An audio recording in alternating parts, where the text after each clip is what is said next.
नहीं जी, टारगेट बड़ा मज़ेदार था। 700 सीरीज़ हमने ख़त्म की अल्हम्दुलिल्लाह। कोड ऑफ एथिक्स पे बहुत सारे एरियाज़ पे डिस्कशन की। हमने सिर्फ एक एरिया मिस किया, दैट इज़ पब्लिकेशन, अनाउंसमेंट्स और वो जो एडवर्टाइजमेंट्स और इस तरह की, वो बहुत ही स्टैंडर्ड सीधी सीधी सी बातें हैं और एज सच को बहुत ज़्यादा ऐसा परेशान करने वाली बात नहीं है कि नोटिस बोर्ड पे किस तरह से हो, आपकी नेम प्लेट पे कितना नाम लिखा हो प्रोफाइल पे। तो 250 वाला पोर्शन हमने छोड़ा, अदरवाइज़ हमने मैक्सिमम पोर्शंस को कवर किया और 290 को एक दफ़ा ग्रिप करने की थोड़ी सी एक अप्रोच देख ली। अब हम आते हैं अगले टारगेट पे। 800 सीरीज़ 3 स्टैंडर्ड है, मगर ये स्पेशल किस्म के ऑडिटिंग स्टैंडर्ड हैं। ये जो स्पेशल ऑडिट स्टैंडर्ड है, इससे रिलेटेड आपकी अंडरस्टैंडिंग थोड़ी सी डिफरेंट होनी चाहिए। होता ये है कि हम नॉर्मल ऑडिट को तो समझते हैं, लेकिन ये स्पेशल सिनेरियोज आ जाते हैं और कई दफ़ा 800 सीरीज़ को लोग कन्फ्यूज़ करते हैं अश्योरेंस या अदर स्टैंडर्ड्स के साथ। तो आज का हमारा टारगेट इस सेशन का यही है कि हमने 800 सीरीज़ को देखना है कि 800 सीरीज़ में कौन कौन से स्टैंडर्ड्स हैं और उन स्टैंडर्ड्स का टारगेट क्या है। इससे पहले कि हम 800 सीरीज़ शुरू करें, सबसे पहले हमारी जो डिस्कशन होगी, सादा ऑडिट का स्कोप क्या होता है। जब आप फाइनेंशियल स्टेटमेंट्स को ऑडिट करते हैं तो 2 चीज़ें हैं। Complete set of financial statements होते हैं जिनको आप एक general purpose financial reporting framework के मुताबिक चेक कर रहे होते हैं। इन अदर वर्ड्स, ये जनरल पर्पस फाइनेंशियल स्टेटमेंट्स होती हैं जो जनरल फाइनेंशियल रिपोर्टिंग फ्रेमवर्क के मुताबिक बनी हुई होती हैं और complete set of financial statement होते हैं। तो जब भी आपका complete set of financial statement में मसला है, जी कैसा अच्छा, हमें लगा कि शायद डिस्टॉर्शन है, वो सेशन शुरू नहीं हुआ अभी तक। नहीं, अभी नहीं शुरू। मैं तो बोलने की कोशिश कर रहा हूँ लेकिन शायद आप तक बात नहीं पहुँच रही। क्या पहुँच रही होगी? अभी पहुँच रही है। अभी जब आपने अभी बोला, मुझे लगा कि आप लोग समोसों के चक्कर में लेट हो। ओह नहीं, समोसे पिछली ब्रेक में नहीं होते, आने वाली ब्रेक में होंगे, उसमें लेट होने का मार्जिन होता है। इस दफा दिखाई दीजिएगा सर समोसा कैसा है। नहीं, इंशाल्लाह ताला जाना। मैं लास्ट टाइम जो है ना, वो जब मुल्तान कैंप में समोसे होते थे तो मैंने उस वक्त भी बड़ा जिक्र किया था कि हम लाहौर वालों को नहीं मिल रहे समोसे, तो उसके बाद जो है वो लाहौर वालों को भी मिलना शुरू हो गए। पता नहीं मुल्तान वाले हैं या नहीं हैं। मतलब सर जब हम अगली अटेम्प्ट पे आएंगे तो सर हम समोसों के चक्कर में फेल नहीं होना चाहते। नहीं, आपको हो सकता है एमएसए में चक्कर लगे, हो सकता है मेंबर्स की किसी कॉन्फ्रेंस में चक्कर लगे, मतलब बी पॉजिटिव। जी ठीक है। सवाल आपसे एक क्वेश्चन है मेरा क्वेश्चन ये कि मतलब मैं ये बात कर रहा था कि जो प्रैक्टिस मटेरियल है, हम लोग प्रैक्टिस फोकस्ड क्यों नहीं हो रहे इस सेशन में। मतलब हम प्रैक्टिस की तरफ कम जा रहे हैं और हम मतलब कंटेंट ज़्यादा डिस्कस कर रहे हैं, हालांकि पेपर ऑपोजिट नहीं है। जी बिल्कुल, मज़े की बात पता है क्या है, ज़्यादातर लोगों को नॉलेज ही नहीं क्लियर। मसला ये है कि कहानी अगले लेवल पे जा रही है। अगर आप नोट करें तो हमने पहले दिन जो बात की है कि अंडरस्टैंडिंग माइंड मैपिंग, इस वक्त मैं उन पहले 2 फेजेस पे काम कर रहा हूँ, अंडरस्टैंडिंग और माइंड मैपिंग। साथ में अगर आपने नोट किया हो तो मैंने कुछ पास पेपर के क्वेश्चंस हाईलाइट भी किए हैं कि जिसमें आप थोड़ा सा उसको राइटिंग की तरफ, अगर हम प्रैक्टिस की तरफ जाएं तो बहुत आसान काम है। 4 घंटे में 3 सवाल डिस्कस होंगे, 4 घंटे खत्म हो जाएंगे, मैं सुकून से घर चला जाऊंगा और आप उसके बाद कहेंगे लो पता तो कुछ लगा ही नहीं, बस ये पता लगा कि सवाल ऐसे सॉल्व हो रहा है। तो अगेन इस टाइम पे 2 अलग अलग यूटिलिटीज़ है। स्टेप 1 यूटिलिटी ये है कि आपको नॉलेज क्लियर होना चाहिए। स्टेप 2 यूटिलिटी ये है कि आपको थोड़ी सी प्रैक्टिस की तरफ जाना चाहिए। तो मेरी अजम्पशन ये है कि मेरे सामने जो ऑडियंस हैं उनको इस वक्त थोड़ा सा नॉलेज के ऊपर थोड़ा सा हम तेज़ी से काम करें और इसीलिए मैंने वो जो सवाल हाईलाइट किए हैं, ये मेरी अजम्पशन नहीं है, मेरा यकीन है कि इंशाल्लाह वो आप लोग लिख के कर रहे होंगे। तो अगर वो आप लिख के करेंगे तो मैं कल मॉक की अफादियत और उसके ऊपर भी काफ़ी ज़्यादा काम करूँगा। लेकिन अगेन जो पास पेपर सेशन की तरफ अगर जाए ना तो वो चीज़ पर बहुत दूर चली जाती है। ऐसे में आपके पास आईकेप की प्रैक्टिस किट अवेलेबल है, आपके पास पास पेपर जोन के कम्प्रीहेंसिव सोल्यूशन अवेलेबल है। तो मैं कोशिश कर रहा हूँ कि पेपर सॉल्व करने के पैटर्न के ऊपर जो है वो बात की जाए और कोशिश करें कि कम टाइम में हम ज़्यादा से ज़्यादा चीज़ों को कवर करें। तो ये थोड़ा सा जो है ना वो स्कोप थोड़ा सा डिफरेंट है। सही नहीं सर, उसके हाथ से तो बेहतरीन है। जी बिल्कुल, इसीलिए मैंने फर्स्ट डे जो है वो सेशन में शेयर किया था कि हम तीनों सेशंस में किस किस तरह से प्लान कर रहे होंगे। तो ये नॉलेज बेस है। मैं आपसे एक एक्सपीरियंस शेयर करता हूँ। साल पहले हम लोगों ने अपने इंस्टीट्यूशन में यही सोचा कि नॉलेज तो सबके पास होता है, तो एक काम करते हैं प्रैक्टिस बेस्ड सेशन रखते हैं। जब प्रैक्टिस बेस्ड सेशन रखा तो उसमें एक तो आए 10 बच्चे टोटल, जो कि कॉमनली 80-90 स्टूडेंट्स आते थे, क्योंकि लोगों को लगता है कि ये तो उनका। और फिर जब उसमें उनको सवाल दिया जाता था, उनको बताते थे और उन कहते थे अब आपने सॉल्व करना है, तो उनमें से अक्सर को ज़रूरी काम याद आ जाता था। और उसके बाद एहसास ये हुआ कि शायद उन लोगों का नॉलेज ही अच्छा खासा मिसिंग था, तो वो लिखना तो बहुत दूर की बात है, लेकिन पॉइंट ये है कि नॉलेज कवर होने के बाद अभी आप 7 तारीख तक नॉलेज बेस हम 80% कवर कर चुके होंगे, बट स्टिल आपके पास 1 महीना होगा, आप उसमें उसको राइट अप कर रहे होंगे। मैं आखिरी दिन आपसे एक ईमेल शेयर करूंगा, अगर आप कुछ अच्छा लिख रहे हैं और आपको उसमें कन्फ्यूजन है तो आप उसकी स्नैप्स लेके मुझे ईमेल कर सकते हैं, मैं उसके ऊपर कुछ ना कुछ कमेंट्री करने की कोशिश करूंगा। अच्छा, ये जो आपने ये जो स्टार्ट ट्रेडिंग में जो आपने क्वेश्चंस अलग करके हमें दिए, जी जी बिल्कुल। तो ये अगर हम लोग रिटन प्रैक्टिस इन पे ज्यादा फोकस करने, बाकी बंदा जिन्हें रीड कर लेता है, तो आपके ख्याल से इनफ होगा? मतलब जी बिल्कुल, आखिरी महीने में इतना ही इनफ होगा। आखिरी महीने में अगर आज हम 4 महीने पहले बात कर रहे होते तो शायद आई कुड हैव विश्ड के हर स्टैंडर्ड के आपने 3 से 4 सवाल कम से कम हाथ से लिखे होते, लेकिन इस टाइम पे हम उन पूरे ब्लॉक से रिलेटेड, तो वही बात है कि हम प्रैक्टिकली चल रहे हैं जो पॉसिबल है इस वक्त, बजाय इसके कि मैं बड़े अच्छे अच्छे ख्वाब आपको दिखाऊं और आपको जो है ना 8-10 सवाल सॉल्व करवाऊं और उसके बाद कहूं बस 100 सवाल आपने कर लेने और आप पास हो जाएंगे। तो ऑब्वियसली ऐसा नहीं है। नॉलेज बेस इंप्रूव करने के बाद नॉर्मली जब वो क्वेश्चन पूछता है सर, बहुत रेयर चांस ऐसा होता है कि वो स्पेसिफिकली किसी एक स्टैंडर्ड में जाता है। ठीक है। वो ये करता है कि मस्ट ऑफ द क्वेश्चन पूछता है। अगर आप जो टैग की बुक भी अगर देख ले, जी जी बिल्कुल, उसमें जो उसने क्वेश्चन की ग्रिड बनाया हुआ है, तो रिपोर्टिंग के भी उसने 2 चैप्टर बनाए हुए हैं। इसी तरह ठीक है। 5 सीरीज में उसने इस तरह बनाया और रिपोर्टिंग के साथ वो सब्सीक्वेंट इवेंट और गोइंग कंसर्न वगैरह को मर्ज करता है। ठीक है। फ्रॉड को मर्ज, डिस्क के अंदर फ्रॉड को 350 जी जी, आपने शायद नोट किया हो कि मैंने फर्स्ट डे एनालिसिस में, असल में ये सारी बातें वो हैं जो आखिरी दिन के सवाल जवाब में होनी चाहिए। मैंने फर्स्ट डे एनालिसिस में मिक्सिंग ऑफ टॉपिक आपको बताई थी कि कौन कौन से टॉपिक्स मिक्स हो रहे हैं और कौन कौन से टॉपिक स्टैंड अलोन बेसिस पे आ रहे हैं। तो आप गौर से देखेंगे तो 700 सीरीज या रिस्क असेसमेंट मिक्स हो रहा है, तो हम उसको मिक्स के तौर पे ही लेके चलेंगे और हम उसको, जब हम रिस्क असेसमेंट की बात करेंगे तो उसको मिक्स आंसर करने की बात करेंगे। फिर 700 सीरीज में आपने शायद नोट किया हो, मैंने 705 और 6 को अप्रोच करने का अलग तरीका बताया। 710 और 720 में आपको बताया था कि वो नॉलेज बेस की तरफ ज़्यादा जा रहा है, यानी कि वो किताब की तरफ ज़रा ज़्यादा जा रहा है। तो हम साथ साथ इस तरह की बात भी कर रहे होंगे, लेकिन ये सारी चीज़ें आपने साथ साथ नोट करते रहना है। आखिरी दिन का मकसद ही ये है कि हमने इन सारे सवाल जवाब पे बात करनी है, तो उस दिन तसल्ली से ये वाली सारी बात करेंगे और मैं उसमें मुख्तलिफ तरह के टिप्स और चीज़ें शेयर करूंगा। स्टिल अगर परेशानी होगी तो मैं ईमेल एड्रेस दे के जाऊँगा, मैं भागूंगा नहीं इंशाल्लाह। तो इस वक्त मकसद यही है कि मैंने 2-3 दफ़ा ये अजम्पशन लेके ट्राई किया है कि प्रैक्टिस सेशन करवाया जाए। तो पता ये लगता है कि जिनकी प्रैक्टिस करवानी है वो आके कहते हैं कि सर 800 रिवाइज कब हुआ था, तो कई दफ़ा ना बड़ा मुश्किल हो जाता है उनके लिए। या कोड ऑफ एथिक्स में भी मैं 290 की बात की तो मुझे नज़र आ रहा था कि अक्सर ऑडियंस तो सोच रहे थे कि सर पता नहीं कौन से एरिया की कितनी डिटेल से बात कर रहे हैं। अब मैं आपको एक रिटर्न प्रैक्टिस कराता रहूँ और आपको बताऊँ ना कि 290 का मैप कैसे पिक होगा, तो वो थोड़ा सा मुश्किल हो जाता है। बट स्टिल मैं आपको एक और हिंट भी दे देता हूँ। आईकैप की जिस तरह से रिवीजन क्लासेस हो रही है ना, तो इन्होंने यहाँ लाहौर के साथ साथ कराची में भी प्लान किया है। मैं आज आने से पहले देख रहा था फेसबुक पे आईकैप कराची ने शेयर किया हुआ था, तो वहाँ पे बदामी साहब जो है वो डिस्कस कर रहे थे, हसनैन बदामी साहब जो है ऑडिट के कुछ सवालों को अप्रोच करना दिखा रहे थे। आप ज़रूर वो सेशन भी अटेंड करें, उन्होंने वो प्रैक्टिस बेस्ड अप्रोच को लेके चले हैं। तो नॉलेज बेस आपको यहाँ से मिल जाएगी, प्रैक्टिस बेस आपको वहाँ से मिल जाएगी, तो आप दोनों को मिक्स करके शायद एक रीजनेबल लेवल पे पहुँच जाए। तो आप वो देखिएगा। आई बिलीव, हमें आप पे बिलीव है, हम और किसी को नहीं,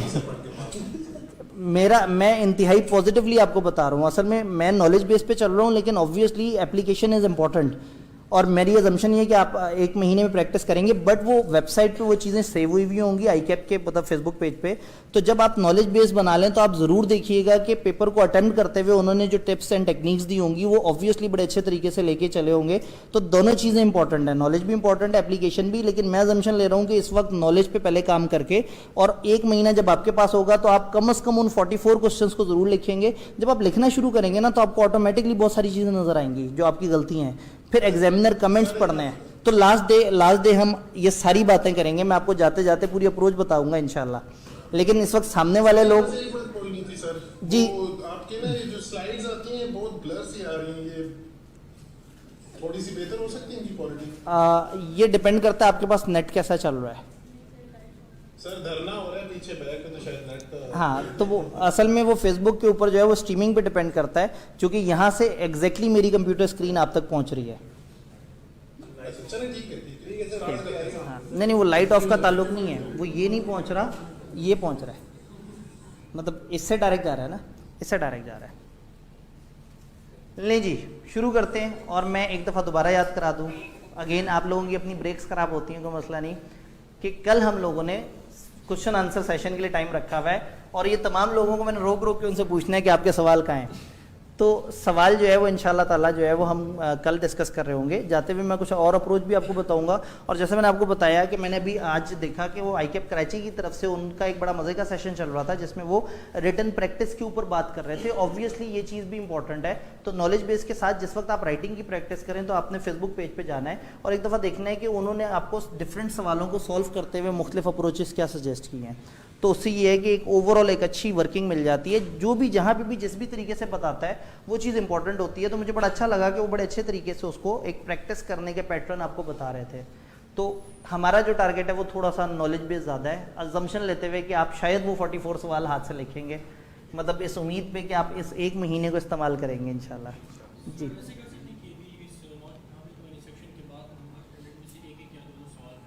वेरी गुड, मसले ख़त्म हो जाएगा। 17 दिन हमें और मिल जाए तो मसला हल है। ये इतना आसान नहीं है। मैं वही तो मैं आपको बताता हूँ। मतलब अगर आपको ऐसा लग रहा है कि एकदम से हमने यहाँ पे ये शुरू कर दिया तो ऐसा नहीं है। ये शायद 52वां रिवीजन क्लास हो। मतलब हम इसे क्रैश कोर्स के नाम से अपने इंस्टीट्यूट में कर रहे होते हैं और मैं बड़े अरसे से मुख्तलिफ शहरों में ये इस तरह से बहुत सारे तजर्बे करने के बाद मैं इस पॉइंट पे पहुंचा कि ऑडिट की ऑडियंस ज़्यादातर की नॉलेज में मसला है, पहली चीज़। दूसरा, जैसे आपने कहा ना एक एक सवाल, अब मैं आपको बताऊं, हम लोग अपने इंस्टीट्यूट में जब एक टॉपिक ख़त्म होता है ना तो मैं उसका पास पेपर सेशन रखते हैं, अक्सर 2.5 घंटे का, 3 घंटे का, 3.5 घंटे का। सरप्राइजिंगली उसमें हम 2 या 3 सवाल डिस्कस कर पाते हैं प्रॉपरली। मतलब वो टाइम टेकिंग एक्टिविटी है, उससे टाइम किल करना तो बहुत आसान है, बट उससे मेजॉरिटी ऑफ द ऑडियंस की मैक्सिमम नीड्स पूरी नहीं होंगी।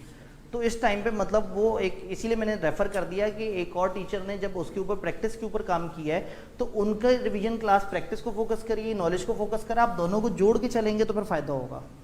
प्रॉब्लम पता है क्या, हम सबको पास होने की इतनी जल्दी है। वही बात है कि कोड ऑफ एथिक्स का जवाब तो देने की जल्दी है मगर कोड ऑफ एथिक्स की किताब पढ़ने की जल्दी नहीं है।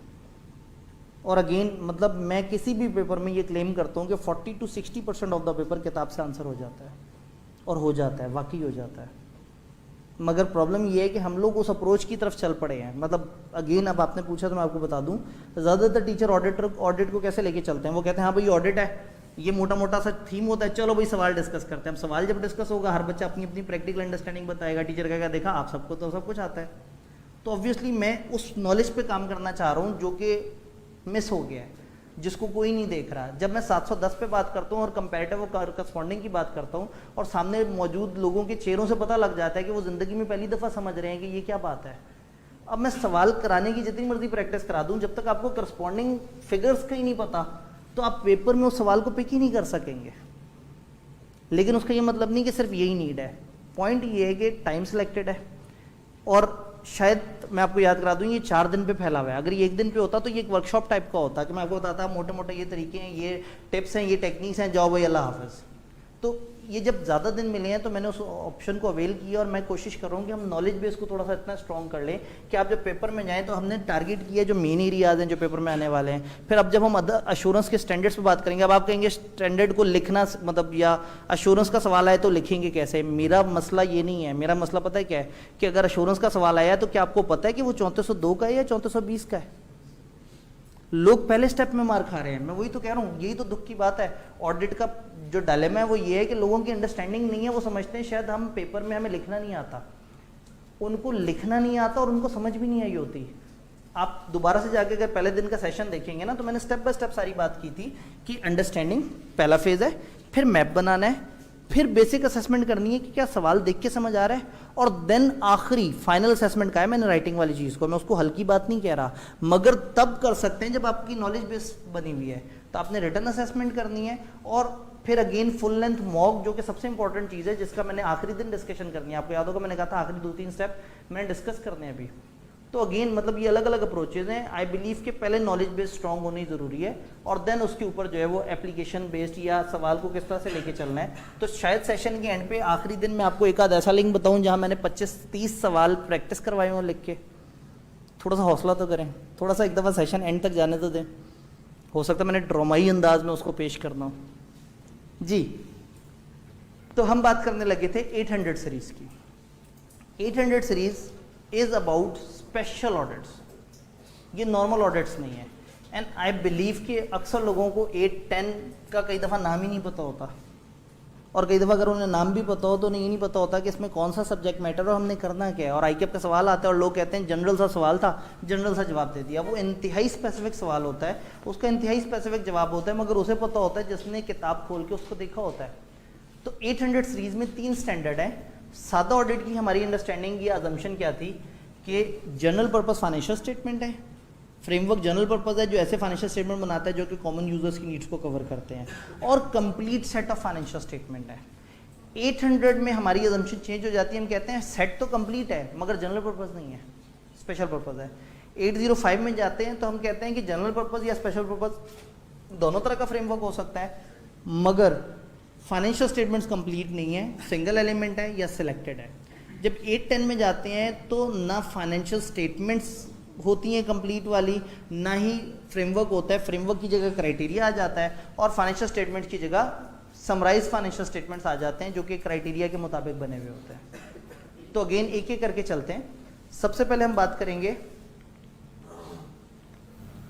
800 की। 800 805 ज़्यादा बड़े स्टैंडर्ड नहीं है, 800 तो बहुत ही छोटा सा स्टैंडर्ड है, तकरीबन बहुत ही जल्दी खत्म हो जाता है।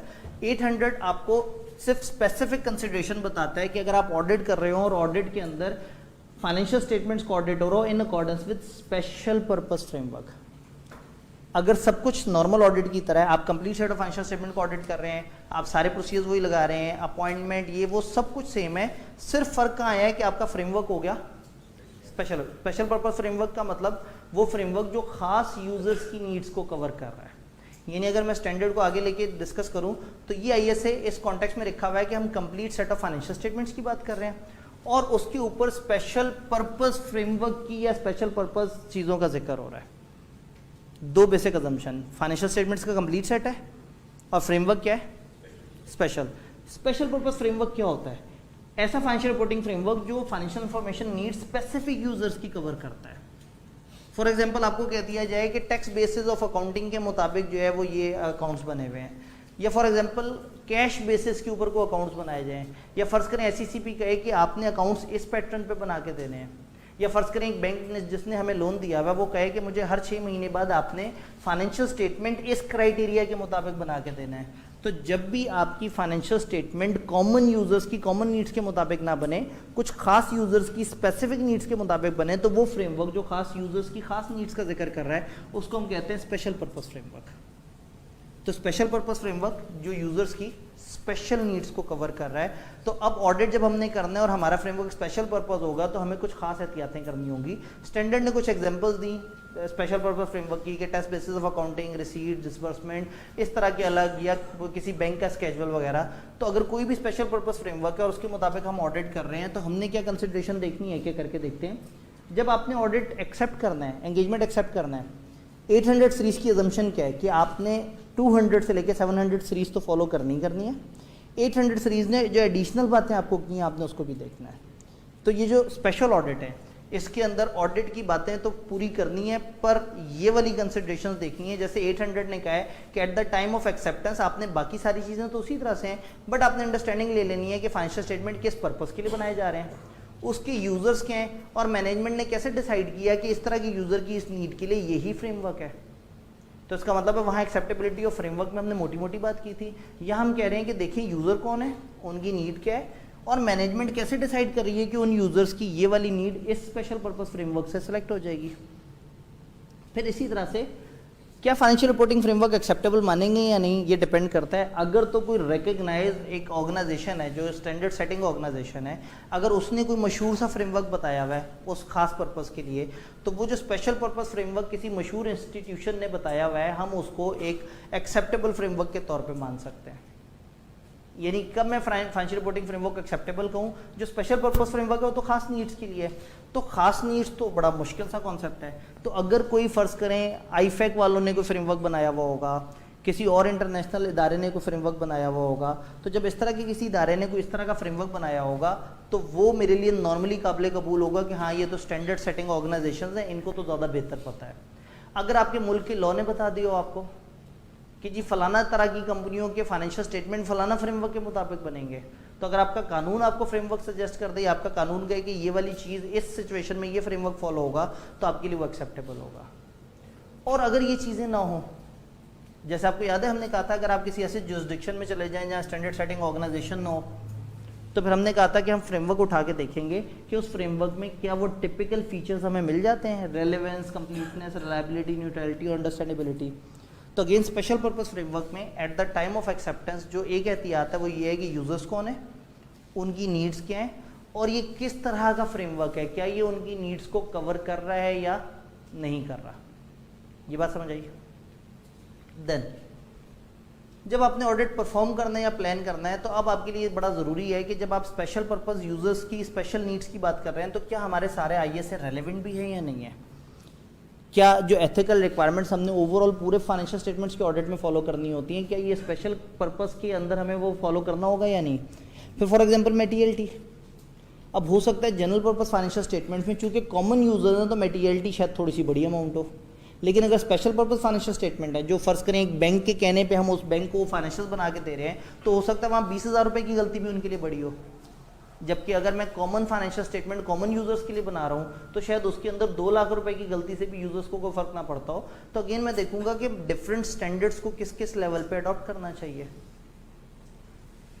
जब भी फाइनेंशियल स्टेटमेंट्स बनाए जा रहे हैं किसी स्पेशल पर्पस फ्रेमवर्क के मुताबिक तो आईएसए सारे शायद रेलेवेंट ना हो, आप देखेंगे जो जो आईएसए रेलेवेंट है उन आईएसएस को अडॉप्ट किया जाए और जो आईएसए रेलेवेंट नहीं है जैसे आईएसए का सिलेक्टेड एरिया रेलेवेंट है फिर आप उनके ऊपर काम करेंगे। अगर फाइनेंशियल स्टेटमेंट बनाई जा रही हो ऐसे फ्रेमवर्क के मुताबिक जो कि कॉन्ट्रैक्ट की प्रोविजंस है, अब कई दफ़ा वही बात है बैंक के केस में क्या होता है, बैंक से आपने लोन लिया, बैंक ने आपके कॉवेनेंट ऐड कर दिया, उसने कहा जी मुझे हर 6 महीने या साल बाद आपने इन रूल्स के ऊपर रिपोर्टिंग करनी है। तो जब आप बैंक को रिपोर्टिंग कर रहे हैं तो जाहिर है वो फाइनेंशियल स्टेटमेंट जिस क्राइटेरिया के मुताबिक बने हैं वो एक कॉन्ट्रैक्ट की प्रोविजंस है। तो अब आपको ये देखना होगा कि क्या ये जो कॉन्ट्रैक्ट है इसकी प्रोविजंस की इंटरप्रिटेशन समझ आ रही है। कॉन्ट्रैक्ट में लिखा हुआ है कि आप अकाउंट्स को यूं बनाएंगे, ऐसे बनाएंगे, ऐसे बनाएंगे। अब जाहिर है जो बैंक ने अगर आपको एक फ्रेमवर्क दिया होगा तो बैंक ने इतने ऑफिशियल लफ्ज नहीं इस्तेमाल किए होंगे जैसे फाइनेंशियल रिपोर्टिंग फ्रेमवर्क करते हैं। तो अगर किसी कॉन्ट्रैक्ट की प्रोविजन के मुताबिक अकाउंट्स बन रहे हैं तो उस कॉन्ट्रैक्ट की जो सिग्निफिकेंट इंटरप्रिटेशंस हैं क्या वो बात समझ आ रही है सबको, क्या उसको हम उस तरह से देख सकते हैं। आपने एक ओवरऑल अंडरस्टैंडिंग डेवलप करनी है क्या वो चीज़ें हम इंटरप्रेट कर सकेंगे, क्या यूजर्स को समझ आएगा कि वो क्या चीज़ है। तो at the time of acceptance and at the time of performing audit special purpose framework users और उनकी नीड्स को देखना काफ़ी ज़्यादा इंपॉर्टेंट है। डन। ओपिनियन फॉर्म करनी है और रिपोर्टिंग देनी है। ओपिनियन फॉर्म करते हुए ऑब्वियसली जब भी आपने अपनी रिपोर्ट बनानी है तो रिपोर्ट में आपको ये बताना ज़रूरी है कि ये रिपोर्ट किन यूज़र्स के लिए है। आपको याद है हमने कहा था एड्रेस ही कई दफ़ा डिफरेंट होते हैं। जब स्पेशल पर्पस फ्रेमवर्क है तो क्यों होगा स्पेशल पर्पस फ्रेमवर्क, कुछ खास लोगों के लिए खास चीज़ तैयार हो रही है, तो ऐसे में आपको शायद एड्रेसेस अलग से मेंशन करने हो तो आप अपनी रिपोर्ट में स्पेसिफिकली बताएंगे कि इन फाइनेंशियल स्टेटमेंट्स का मेन पर्पस है फलाना, और अगर मुनासिब समझेंगे, सिचुएशन इजाज़त देगी तो आप इंटेंडेड यूज़र्स का जिक्र भी कर देंगे। फिर अगर मैनेजमेंट के पास ऑप्शन था कि 2 या 3 फ्रेमवर्क है, इनमें से कौन सा फ्रेमवर्क चूज़ करें, और मैनेजमेंट ने आप अपना डिसीजन लिया कि हम इन 3 में से ये वाले फ्रेमवर्क की तरफ जाएंगे ताकि हम ज़्यादा बेहतर तरीके से जज कर सकें, तो फिर आप बताएंगे कि मैनेजमेंट के पास चॉइस थी और मैनेजमेंट ने उस चॉइस को अवेल करते हुए इस फ्रेमवर्क को चूज़ किया। तो फ्रेमवर्क कौन सा है, फ्रेमवर्क के ऊपर उनके क्या मामलात हैं, किस तरह से हैं, ये चीज़ देखनी बड़ी ज़रूरी है।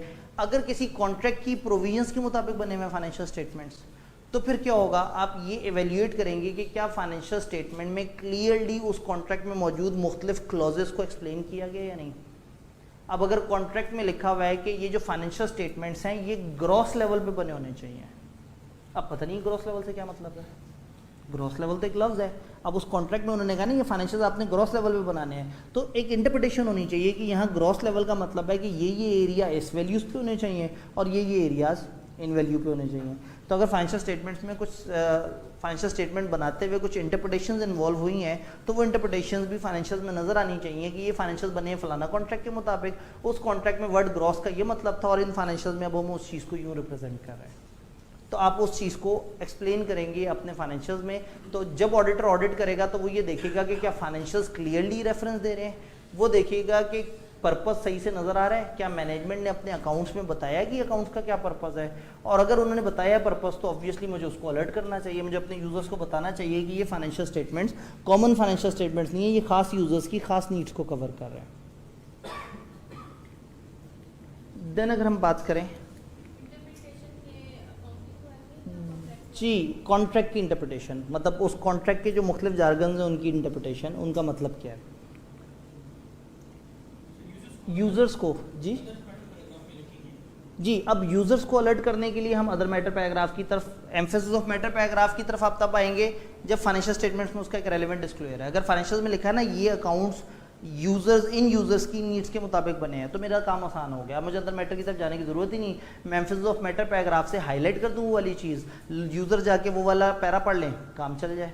और अगर मैनेजमेंट ने डिस्क्लोज किया है लेकिन मैं उसको अपने तरीके से ज़रा एक्सप्लेन करना चाह रहा हूँ, तो मैं अपने यूज़र्स को अलर्ट कर सकता हूँ।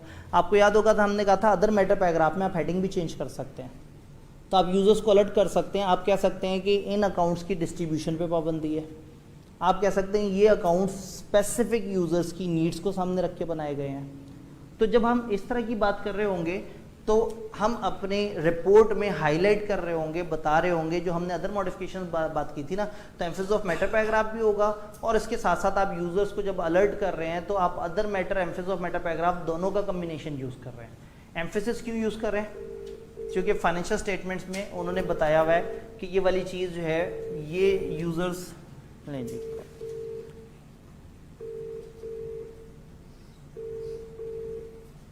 मीटिंग फुल हो गई सर, वॉइस कट हो गई है। आवाज़ तस्वीर आ रही है, हमारी तरफ से तस्वीर कट हो गई है। वॉइस कट की है सर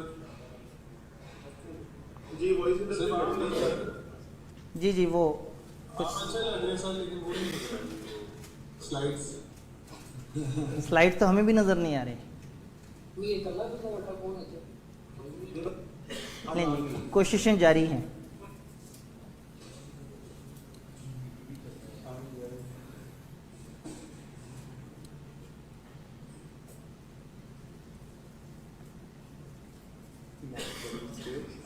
अभी क्लियर है जी? कंटेंट और आवाज़ दोनों आ रहे हैं? जी सर, क्लियर। ठीक है, चलते हैं जी।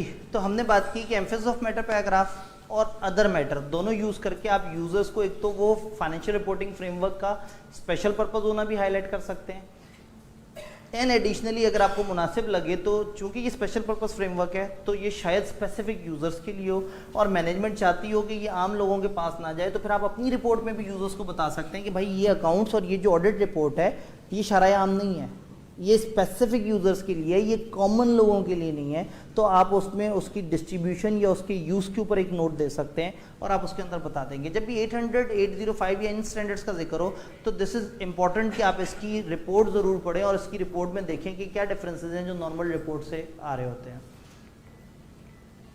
800 मैंने आपको बताया था छोटा सा स्टैंडर्ड था, उसने जो मेन फोकस किया है वो ये है कि आप स्पेशल पर्पस फ्रेमवर्क उसकी स्पेशलनेस के ऊपर बात करें, उसकी एक्सेप्टेंस के वक्त खास ख्याल रखें। इसका ये मतलब नहीं कि बस आपने इतना ही करना है, 200 से लेके 700 सीरीज पूरी फॉलो होगी। एडिशनली फ्रेमवर्क और ये जो यूज़र्स को अलर्ट करने वाली बातें हैं ये 800 ने हमें बताई। 805 थोड़ा सा दरमियाने साइज का स्टैंडर्ड है।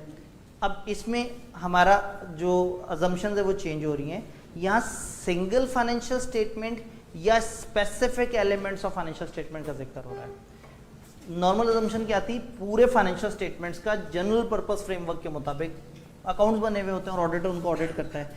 800 ने कहा था स्पेशल पर्पस फ्रेमवर्क होता है जिसके मुताबिक कंप्लीट फाइनेंशियल बने होते हैं। 805 कह रहे हैं कंप्लीट फाइनेंशियल नहीं, अकेली सिंगल फाइनेंशियल स्टेटमेंट, मतलब कोई एक फाइनेंशियल स्टेटमेंट जैसे कैश फ्लो स्टेटमेंट, जैसे स्टेटमेंट ऑफ कॉम्प्रिहेंसिव इनकम, किसी एक स्टेटमेंट का अगर ऑडिट हो रहा हो या किसी एलिमेंट का ऑडिट हो रहा हो। अब एलिमेंट और फाइनेंशियल स्टेटमेंट के ऊपर बात करते हैं, तो जब भी कंप्लीट फाइनेंशियल स्टेटमेंट से कम चीज़ का ऑडिट हो रहा हो तो फिर वो जनरल और बाकी स्टैंडर्ड्स में नहीं आएगा, वो स्टैंडर्ड में आ जाएगा।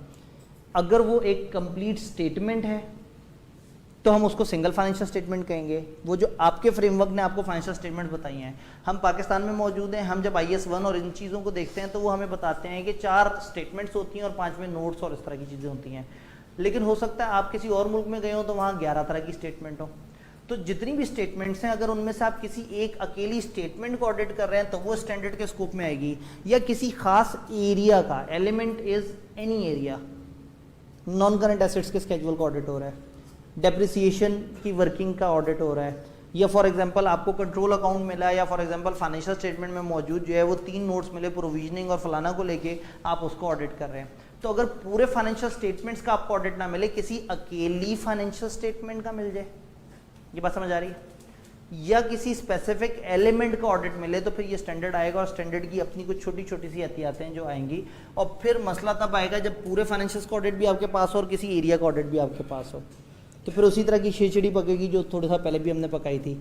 याद है हमारा एक झगड़ा भी पकाया है 805 के साथ जो लिंक होना था। एक्सेप्ट करते हुए आपने क्या ख्याल रखना है? एक्सेप्ट करते हुए ख्याल ये करना है कि अगर मैं इनका complete set of financial statement audit नहीं कर रहा तो क्या मुझे इनकी ये असाइनमेंट एक्सेप्ट करनी चाहिए?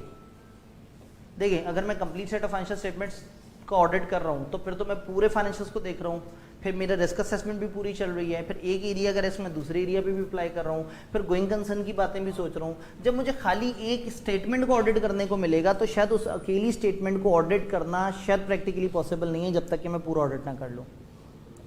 तो ऐसे में अगर मुझे कोई सिंगल ऑडिट मिला है तो मुझे ये देखना है कि क्या ये प्रैक्टिकेबल होगा या नहीं होगा। मुझे एंटिटी की, जब पूरा ऑडिट करता हूँ मैं एंटिटी की अंडरस्टैंडिंग लेता हूँ, 1 महीना तो उसी में लग जाता है। अब अगर मैं खाली कैश फ्लो स्टेटमेंट को ऑडिट करूँ और मुझे एंटिटी की अंडरस्टैंडिंग नहीं है, तो क्या खाली कैश फ्लो का ऑडिट उस अंडरस्टैंडिंग के बगैर प्रैक्टिकल है या नहीं है? अगर प्रैक्टिकेबल है तो फिर मुझे एक्सेप्ट कर लेना चाहिए। और अगर मुझे लगता है कि नहीं, मैं उसको तो अप्लाई नहीं कर सकूंगा, कई दफ़ा क्या होता है फ्रॉड निकलता है किसी और एरिया में, मगर उसकी वजह से रिस्क असेसमेंट बढ़ाते हैं तो किसी और एरिया में आप एक्सटेंड करते हैं तो आपको वहाँ पे भी मसले नजर आना शुरू हो जाते हैं। फिर रिलेटेड पार्टी ट्रांजैक्शन जब आपको सेल में ज़्यादा नजर आती है तो आप उसकी बेस पर रिलेटेड पार्टी से लिए हुए नॉन करंट एसेट्स और उनके ऊपर भी एतराज़ शुरू कर देते हैं। तो इस वक्त कंसर्न ये है कि क्या अकेली फाइनेंशियल स्टेटमेंट या किसी एरिया का ऑडिट एक्सेप्ट करते हुए प्रैक्टिकली कोई मसला तो नहीं आएगा? क्या मैं पूरे ऑडिट के साथ करूं तो ज़्यादा बेहतर है? अगर आपको पूरा ऑडिट भी मिला हुआ है और उसके साथ अकेले एरिया मिला हुआ है, ये तो सबसे बेस्ट सिचुएशन है। लेकिन अगर खाली एरिया मिला है तो अब मुझे थोड़ा सा एक्स्ट्रा अलर्ट होना होगा और मुझे देखना होगा कि खाली एरिया का ऑडिट करना क्या वाइबल भी है या नहीं, क्या मैं इसको सही से ऑडिट कर सकूंगा या नहीं कर सकूंगा। तो एक ये कंसिडरेशन हमें स्टैंडर्ड ने बताई। देन फाइनेंशियल रिपोर्टिंग फ्रेमवर्क की एक्सेप्टेबिलिटी कब होगी? जब वो यूजर्स को उनकी नीड पूरी कन्वे कर देंगे। अगर मुझे कहा जा रहा है कि ये कैश फ्लो स्टेटमेंट आपने इसका ऑडिट करना है तो मैं कहूँगा कौन सा फ्रेमवर्क है? उन्होंने कहा जी IS 7 या कोई ऐसा, तो मैं देखूंगा कि वो फ्रेमवर्क जो उन्होंने चूज़ किया उस इन्फॉर्मेशन को प्रेजेंट करने के लिए क्या वो यूजर्स को सफिशिएंटली उनकी नीड्स कवर करके दे रहा है। तो यहाँ फ्रेमवर्क बड़ा इंपॉर्टेंट है कि यूजर्स को क्या चाहिए, वो इन्फॉर्मेशन कितनी चाहिए और गिवन जो फ्रेमवर्क है उस इन्फॉर्मेशन को कितने अच्छे तरीके से बता रहा है। अब फर्ज करें प्रोविजन की कैलकुलेशन हो, क्लाइंट की प्रोविजन की कैलकुलेशन और आपसे कहा जा रहा है इसको ऑडिट करो, आपने कहा फ्रेमवर्क, उन्होंने कहा जी वो मुखर्जी की किताब है उसमें प्रोविजन के बड़े अच्छे अच्छे सवाल दिए हुए हैं, उसको देख लो, वहाँ से बड़े अच्छे तरीके से पता लग जाएगा। क्या वो फ्रेमवर्क इस प्रोफेशनल लेवल पे इस कंपनी के अकाउंट्स के एक कंपोनेंट को सही से वेरीफाई कर सकेगा? तो अगेन ये देखना बड़ा इंपॉर्टेंट है कि क्या यूजर्स की नीड पूरी हो रही है इनके फ्रेमवर्क से, और ये फ्रेमवर्क किस चीज़ का होगा, उस अकेली फाइनेंशियल स्टेटमेंट का या एनी एलिमेंट। एलिमेंट का फर्क समझ आ रहा है ना? Element is any area of that financial statement. तो अगर फाइनेंशियल का सिलेक्टेड एरिया है या एक सिंगल फाइनेंशियल स्टेटमेंट है तो उसके लिए शायद आपका फ्रेमवर्क थोड़ा सा डिफरेंट होगा और उस फ्रेमवर्क को आपको देखना होगा कि वो उन यूजर्स की उन नीड्स को कवर कर रहा है या नहीं कर रहा। 800 में हमने स्पेशल पर्पस फ्रेमवर्क की बात की थी, 805 में स्पेशल फ्रेमवर्क भी हो सकता है, जनरल फ्रेमवर्क भी हो सकता है, दोनों असम्पशन है। और स्टैंडर्ड के एंड पे दोनों तरह के फ्रेमवर्क्स के मुताबिक दी गई रिपोर्ट्स के पैटर्न का फर्क आपको नजर आएगा। तो जब भी कोई स्टैंडर्ड किया करें तो एंड पे नेक्स्ट देख लिया करें, कई दफ़ा उसके अंदर कुछ ऐसे फॉर्मेट्स होते हैं जिससे काफ़ी बेहतर गाइडेंस मिल जाती है। अब ISAs सारे के सारे अडॉप्ट होंगे या नहीं होंगे, इसके ऊपर हमने भी थोड़ी पहले डिबेट की थी। 570, 550, अब जाहिर है गोइंग कंसर्न तो एक ओवरऑल चीज़ है, ये ओवरऑल चीज़ें देखेंगे तो पता लगेंगे। मैं अगर खाली डेटर्स को ऑडिट करूं तो शायद इससे मुझे गोइंग कंसर्न का नहीं पता लगेगा, और खाली डेटर्स को ऑडिट करने से शायद मैं गोइंग कंसर्न के स्टैंडर्ड को भी अप्लाई नहीं कर सकता। और जब स्टैंडर्ड को अप्लाई नहीं कर सकता तो क्या इस सिचुएशन में जब ये एंटिटी गोइंग कंसर्न नहीं है और मैं खाली डेटर्स की बात कर रहा हूँ और कल कोई एंटिटी गोइंग कंसर्न ना हुई तो ये तो डेटर्स भी गलत हो जाएंगे। भाई जो 3-4 साल बाद के डेटर्स हैं, अगर गोइंग कंसर्न आउट हो गई तो मुझे उनको किस पे लेके आना पड़ेगा? करंट वैल्यू पे। और जो जिसने 3 साल बाद पैसे देने, जब उसे पता लग जाएगा कि 3 महीने बाद एंटिटी बंद हो रही है, देगा पैसे, भाग जाएगा, प्रोविजन भी चेंज हो जाएगी। तो खाली डेटर्स को ऑडिट करूं तो गेम डिफरेंट है, और पूरी पिक्चर को जहन में रख के अब डेटर्स को देखूं तो गेम डिफरेंट है। तो अब अगेन ये चीज़ ज़रूरी हो जाएगी कि 550 की जो इम्प्लीकेशन है, 570 की जो इम्प्लीकेशन है, वो किस तरह से होंगे। फिर रिटर्न रिप्रेजेंटेशन वहाँ हम लेते थे पूरे फाइनेंशियल्स के ऊपर, यहाँ मैं वो सिलेक्टेड एरिया के ऊपर रिटर्न रिप्रेजेंटेशन ले रहा हूँ कि इस एरिया के ऊपर आप लिख के दे दें कि आपने ऑडिटर को सारी चीज़ें प्रोवाइड कर दी हैं। फिर अगेन वो जो चीज़ें आपस में कनेक्टेड हैं वो क्या सर्व कर रही हैं पर्पज़ या नहीं। तो कहने का मतलब ये है कि जो मामला हमने 800 में देखा था वही 805 में भी आएगा कि शायद सारे स्टैंडर्ड रेलेवेंट नहीं होंगे, और फिर अगर सारे स्टैंडर्ड रेलेवेंट नहीं होंगे तो स्टैंड अलोन एरियाज पे काम करने से क्या मेरे ऑडिट की सेहत पे फ़र्क तो नहीं पड़ेगा, और अगर ऐसा है तो मुझे वो ऑडिट एक्सेप्ट नहीं करना चाहिए। बात कुछ समझ आई? अब मज़े की कहानी शुरू होती है। अगर मैं एक वक्त में दो काम कर रहा हूँ, अगर complete set of financial statement पे भी मैं ओपिनियन दे रहा हूँ और किसी अकेली स्टेटमेंट या किसी अकेले एलिमेंट पे भी ओपिनियन दे रहा हूँ। अब अगर मैं आपको बताऊँ कि आईके अपने सवाल पूछे और डायरेक्ट सवाल पूछे और ओपन बुक वाला सवाल पूछे, और आपको ये भी बताऊँ कि एग्जामिनर कमेंट में वो तकरीबन रोना शुरू हो जाता है कि लोगों को समझ ही नहीं आ रहा। प्रॉब्लम ये है, ये बहुत बड़ा इशू है। हम 210 के ऊपर बहुत ही गैर ज़रूरी बातों पे फालतू की डिस्कशन कर रहे थे, आईके अपने बीच में से 17 नंबर का सवाल उठा के पूछ लिया, 12 नंबर का सवाल उठा के पूछ लिया। ऑब्वियसली ये सारी चीज़ें इंपॉर्टेंट है और वो फिर ओपन बुक को यूज़ करना है। कम से कम ये चीज़ें हमें पता हो कि ये किस डायरेक्शन में जा रही हैं, तो पेपर में बैठ के तुक्का नहीं लगाना और तुक्के पे कॉन्फिडेंट नहीं हो जाना कि मैं तो आखिरी दिन तक आखिरी टाइम तक लिखता जा रहा था। ये चीज़ें एक्सप्रेसली आपको पता होनी चाहिए। आपका मैप्स क्लियर हो सकता है पेपर में सवाल आए और आप गलती से 800 सीरीज़ को उठा के एश्योरेंस के स्टैंडर्ड में डाल दें और बड़े फ़ख्र से पूरी रिपोर्ट लिख के आ जाए।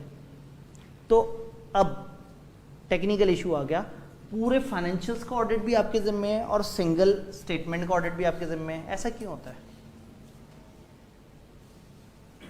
पूरे फाइनेंशियल्स का ऑडिट भी हमारे ज़िम्मे है और एक अकेली स्टेटमेंट भी हमसे ऑडिट करवाई जा रही है। वो एंटिटी कहती है कि इसके ऊपर अलग से ऑडिट करना है, यानी कि उस अलग से ऑडिट में आपकी मटेरियलिटी और बाकी सारी चीज़ें उस अकेली स्टेटमेंट की हद तक हैं और आपने उसके ऊपर भी ओपिनियन देना है। अब अगर एक ऑडिटर को कहा जाएगा कि पूरे फाइनेंशियल्स भी तुमने ऑडिट करने हैं, सिंगल भी तुमने ऑडिट करना है, तो कोशिश करेगा कि दोनों को ज़रा अलग अलग ही रखा जाए, दोनों की असाइनमेंट अलग हो, दोनों का तरीका अलग हो, सारा कुछ है। लेकिन अगर आपको साइमल्टेनियस रिपोर्टिंग करनी है, complete set of financial statement भी मौजूद है और सिंगल स्टेटमेंट या एलिमेंट भी मौजूद है, तो अब क्या होगा, ऑडिटर कोशिश करेगा कि हर एंगेजमेंट पे सेपरेट ओपिनियन दे, चाहे रिपोर्टिंग दोनों पे इकट्ठे की जा रही है लेकिन ओपिनियन को सेग्रीगेट रखे। ऑडिटेड फाइनेंशियल स्टेटमेंट या एलिमेंट हो सकता है कंप्लीट फाइनेंशियल स्टेटमेंट्स के साथ प्रिंट हो। अब सोचें कि फाइनेंशियल स्टेटमेंट्स भी हैं, उसमें कैश फ्लो भी है और एक अलग से कैश फ्लो भी है। अब जब फाइनेंशियल स्टेटमेंट मौजूद है और उस पर कैश फ्लो मौजूद है तो दोबारा से कैश फ्लो की क्या ज़रूरत है?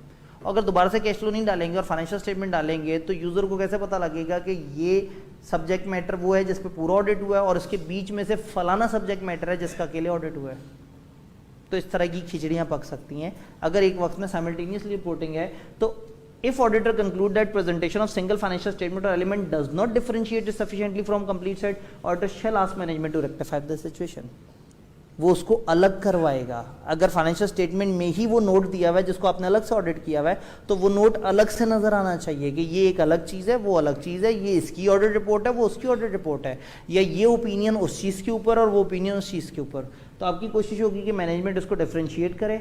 ऑडिटर अपनी ओपिनियन को सिंगल फाइनेंशियल स्टेटमेंट या एलिमेंट पे जो दे रहा है उसको डिफरेंशिएट करेगा जो complete set of financial statement है। और देन जब तक ये डिमार्केशन नहीं की, जब तक उन्होंने ये डिफरेंशिएशन नहीं की, ऑडिटर मेन के ऊपर भी ओपिनियन नहीं देगा। यानी ऑडिटर इतना अलर्ट हो जाता है कि जब मेरे से पूरे सेट के ऊपर भी ओपिनियन ले रहे हो और सिंगल एलिमेंट, वो सिंगल फाइनेंशियल स्टेटमेंट या एक अकेले एलिमेंट पे भी ओपिनियन ले रहे हो, तो पहले इन सबको अलग अलग कर दो और जब ये अलग अलग हो जाए तो फिर मैं ज़्यादा बेहतर तरीके से ऊपर ओपिनियन दे सकूँगा। तो आपने अपनी रिपोर्ट होल्ड कर लेनी है जब तक कि वो आपको इस एग्रीगेशन नहीं करके देते। डन जी, ये रिपोर्ट एक है, साइमल्टेनियस रिपोर्टिंग की बात है। हमारी कोशिश होगी कि अलग अलग हो। मसला कब आ रहा है? मसला तब आ रहा है जब एक ही रिपोर्ट में सब चल रहा है या एक ही डॉक्यूमेंट में सब कुछ हो रहा है। तो जब एक ही डॉक्यूमेंट में सब कुछ हो रहा है तो फिर मेरी कोशिश ये है कि एटलीस्ट ओपिनियन अलग अलग हो जाए। आइडियल सिचुएशन इज कि अलग अलग रिपोर्ट हो, टेंशन ही खत्म। ये होता है कि ये कह सकते हैं कि एनुअल रिपोर्ट उन्होंने इशू की है, उसमें फाइनेंशियल स्टेटमेंट्स भी आ रही हैं और जो उन्होंने स्पेसिफिक किसी एलिमेंट को ऑडिट करवाया वो भी आ रहा है। सपोज करते थे कैश फ्लो ही है जी, बिल्कुल ऐसे। उसको हम दो बार डिस्क्लोज करेंगे। एक बार उसको यूं करेंगे कि अदर इंफॉर्मेशन बना के बाहर निकाल दें फाइनेंशियल स्टेटमेंट से। एग्जैक्टली जो ओरिजिनल रिपोर्ट है ओरिजिनल रिपोर्ट है उसमें हम मेंशन कर देंगे हमारी फाइनेंशियल स्टेटमेंट यहाँ से यहाँ तक है, बाकी सारा अदर इन्फॉर्मेशन है उस पर फिर हम 2 ओपिनियंस 2 रिपोर्ट्स इशू कर दें। एग्जैक्टली मैं यही कहना चाह रहा हूँ कि अगर आप दोनों पे साइमल्टेनियस रिपोर्टिंग कर रहे हैं और वो दोनों डॉक्यूमेंट्स इकट्ठे ही पब्लिश हो रहे हैं, तो देन आपको स्पेसिफिकली उसको अलग करवाना होगा, बजाय इसके कि आप एक जगह दिखा के कहेंगे मैं अपनी इंक बचाऊँ, मैं अपने पेजेस बचाऊँ, ऑलरेडी प्रिंट तो हुआ है। आप दोनों को सेग्रीगेट करके दिखाएंगे और फिर आपकी ओपिनियन वाज़ेह तरीके से बताएगी कि ये ओपिनियन कंप्लीट सेट के ऊपर है और ये ओपिनियन सिंगल एलिमेंट या सिंगल फाइनेंशियल स्टेटमेंट के ऊपर है। तो उसमें फिर ये भी कर सकते हैं कि जो complete set of financial statement पे हमारी जो ओपिनियन होगी उसमें हम फिर अदर मैटर पैराग्राफ भी डाल के मेंशन कर दें प्रॉपर्ली कि हमने किसी और फाइनेंशियल स्टेटमेंट का जो एलिमेंट है उस पे भी ओपिनियन दिया और ये ओपिनियन दिया इस तरह। जी, ये जो आप जो बात कर रहे हैं ना, ये तब होगा जब 2 अलग अलग रिपोर्ट्स हों। जब एक रिपोर्ट हो complete set of financial statement पे और एक रिपोर्ट हो किसी अकेले एरिया पे, तो आप दोनों जगह अदर मैटर में ज़रूर मेंशन करें कि हमारी एक दूसरी रिपोर्ट भी है जो कि एक डिफरेंट सब्जेक्ट मैटर के ऊपर डिफरेंट फ्रेमवर्क के मुताबिक है। सेम रिपोर्ट के अंदर आप ऑब्वियसली जब उनको सेग्रीगेट करवा चुके हो तो आप अपने ओपिनियन के पोर्शन में ही आके उसको वाज़ेह तरीके से सेग्रीगेट कर देंगे। अगर वो आपसे 2 रिपोर्टें चाहते तो वो साइमल्टेनियसली रिपोर्टिंग ना करवाते। सवाल याद रखिएगा आखिरी दिन के लिए जी। ठीक है सर। मतलब इससे ना सारे ऑफेंड होते हैं, मतलब आप अकेले नहीं है, ये इधर वाले आपको आके वहां कूट नहीं सकते, नहीं तो इनका बड़ा दिल कर रहा है कि आपको जाना। तो हाँ, मतलब ये कि सवाल मैं आखिरी दिन मौजूद हूँगा इंशाल्लाह ताला, यकीन करें आप पहले भाग रहे होंगे जी। तो साइमल्टेनियसली रिपोर्टिंग का मकसद ही है कि ये इकट्ठे हो रहा है काम। अगर अलग अलग होगा तो फिर तो गेम बड़ी आसान है, फिर तो स्टैंडर्ड की पीछे वाली बातें फॉलो करेंगे। तो इस वक्त एक ही जगह पे ये रिपोर्टिंग हो रही है, तो ऑडिटर का मकसद है कि दोनों जो सब्जेक्ट मैटर है वो भी अलग अलग हो जाएं और मेरी ओपिनियन सफिशेंटली दोनों के ऊपर डिफरेंट तरीके से काम कर रही हो। अभी तो टेक्निकल बात शुरू ही नहीं की हमने, मॉडिफिकेशन, कहानी फंस गई। Auditor report on complete set of financial statements में मॉडिफिकेशन आ गई। मॉडिफिकेशन ओपिनियन की भी हो सकती है, अदर मॉडिफिकेशन भी हो सकती है। एक काम करते हैं, मॉडिफिकेशंस को 2 हिस्सों में डिवाइड कर लेते हैं। अगेन कोशिश करें जैसे ही कोई सवाल जहन में आए फ़ौरन से उसको लिख लें, यकीन करें उस दिन पूछेंगे बड़ा फ़ायदा होगा, सबको फ़ायदा होगा, क्योंकि इस वक्त सवाल अच्छे खासे आ सकते हैं अचानक से। 2 तरह की मॉडिफिकेशन, छोटी मॉडिफिकेशन मैं कह रहा हूँ क्वालिफाइड ओपिनियन को, एम्फेसिस ऑफ मैटर को और अदर मैटर को। यानी कि या तो आपकी रिपोर्ट में एम्फेसिस ऑफ मैटर या अदर मैटर पैराग्राफ डल जाए, या वो छोटी वाली मॉडिफाइड ओपिनियन हो। छोटी मॉडिफाइड ओपिनियन इस वक्त मेरा क्या ताल्लुक है, क्वालिफाइड। और दूसरी कैटेगरी में बनाऊंगा बड़ी वाली मॉडिफिकेशंस को। बड़ी मॉडिफिकेशन मैं कहूँगा एडवर्स और डिस्क्लेमर। तो इस वक्त इस स्लाइड पे मेरी अजम्पशन ये है कि main complete set of financial statement पे जो ऑडिट रिपोर्ट है उसके ऊपर हल्की वाली मॉडिफिकेशन डली हुई है। Complete set of financial statements हैं, उसमें डेटर्स के डिस्क्लोजर के ऊपर मैंने क्वालिफाइड ओपिनियन दे दी। उसी फाइनेंशियल स्टेटमेंट्स में के साथ इन्वेंट्री का एक एक्स्ट्रा नोट अटैच है जिसके ऊपर मैंने अलग से स्पेशल ऑडिट किया है। अब क्या मैं उस रिपोर्ट को भी क्वालिफाई करूं या ना करूं, ये डिपेंड करता है उसका उससे ताल्लुक कितना बनता है। यानी कि जब मेरी मेन रिपोर्ट में कोई छोटी मॉडिफिकेशन डली हुई है और मैंने इस टाइम पे for the purpose of ease ये कहा है कि छोटी वाली खराब ओपिनियन यानी क्वालिफाइड ओपिनियन और एम्फेसिस ऑफ मैटर या अदर मैटर पैराग्राफ मेन में डले हुए हों, तो क्या मुझे छोटे एरिया पे जिस पे मैं अब काम कर रहा हूँ उस पर भी वो चीज़ रेप्लिकेट करनी चाहिए? जवाब ये है कि अगर वो रेलेवेंट है तो रेप्लिकेट करनी चाहिए। अगर मेरे फाइनेंशियल स्टेटमेंट्स में डेटर्स की वजह से क्वालिफिकेशन डली हुई थी और मैं डेटर्स का ही अलग से ऑडिट कर रहा हूँ, या मेरी स्टेटमेंट ऑफ फाइनेंशियल पोजीशन का मैं ऑडिट कर रहा हूँ और उसके अंदर वही एरिया जो मेन फाइनेंशियल में भी था और उधर भी मैंने क्वालिफिकेशन डाली थी, तो मुझे इधर भी अकॉर्डिंगली वही मॉडिफिकेशन ऐड करनी चाहिए। और अगर complete set of financial statements में सब कुछ साफ है और सिंगल फाइनेंशियल स्टेटमेंट में आप सोच रहे हैं कि मैं इस पर एडवर्स ओपिनियन दे दूँ या कुछ और, तो ये थोड़ा सा ट्रिकी हो जाएगा। अभी ज़रा एडवर्स और डिस्क्लेमर वाले केस को साइड पे रखते हैं। पहला केस ये है कि हमने देखना है कि अगर छोटी मोटी मॉडिफिकेशन डली हुई है तो हम देखेंगे कि उस मॉडिफिकेशन का वो जो कंप्लीट सेट पे, यानी अजम्पशन है कि कंप्लीट सेट पे मॉडिफिकेशन डली हुई है, उस कंप्लीट सेट की जो रिपोर्ट है उसका इम्पैक्ट क्या मेरे इस सिंगल एलिमेंट के ऊपर हो रहा है या नहीं हो रहा। अगर हो रहा है तो अकॉर्डिंगली मुझे वही वाली मॉडिफिकेशन ऐड कर देनी होगी। पॉइंट 2, अगर ऑडिटर कंक्लूड करता है कि एडवर्स ओपिनियन या disclaimer of opinion complete set of financial statement पे डला हुआ है, तो फिर क्या होगा? ISA 705 ने आपको मना कर दिया था। आपको याद होगा ISA 705 ने कहा था एक रिपोर्ट में बड़ी ओपिनियन और छोटी ओपिनियन इकट्ठे नहीं आ सकते। मगर उसने 2 एक्सेप्शन बताई थी। एक एक्सेप्शन बताई थी कि एक फाइनेंशियल स्टेटमेंट्स किसी और फ्रेमवर्क के मुताबिक बनी है, उसको वो दूसरे फ्रेमवर्क के मुताबिक बनी हुई है। एक फ्रेमवर्क के मुताबिक साफ और एक फ्रेमवर्क के मुताबिक ख़राब, आप ऐसा कर सकते हैं। दूसरी एक्सेप्शन उन्होंने बताई थी कि अगर complete set of financial statements पे आप फाइनेंशियल पोजीशन पे साफ ओपिनियन दे रहे हैं और किसी सिंगल स्टेटमेंट के ऊपर आपको सफिशिएंट एविडेंस ना मिलने की वजह से डिस्क्लेमर देना पड़ रहा है, तो दैट इज़ अलाउड। तो ये वाली चीज़ उसके साथ रिलेट हो जाएगी, हम उसके साथ कनेक्ट कर लेंगे। तो मैं इस इशू के ऊपर अभी बात नहीं कर रहा, मैं आगे जाके पहले अगले इशू पे बात करूंगा, फिर वापस पीछे आएंगे और देखेंगे कि हमारे माइंड में एक मैप बना या नहीं बना। तो अभी तक हमें एक बात पता लगी है कि छोटी मॉडिफिकेशन को रेप्लिकेट करना है अगर वो स्टिल रेलिवेंट हो उस एरिया में जिस एरिया में आप उसे देख रहे हैं। एक स्टेप आगे चलते हैं। Audit report on complete set of financial statement में हमने कहा कि मॉडिफिकेशन है। अब मॉडिफिकेशन जो है वो किस लेवल की है और इधर आप किस किस्म की ओपिनियन दे रहे हैं। अगर ऑडिटर इसको मुनासिब समझे कि वो किसी एलिमेंट पे साफ ओपिनियन दे दे जबकि टोटल के ऊपर ख़राब ओपिनियन है। कौन सी ख़राब है? अभी थोड़ी पहले हमने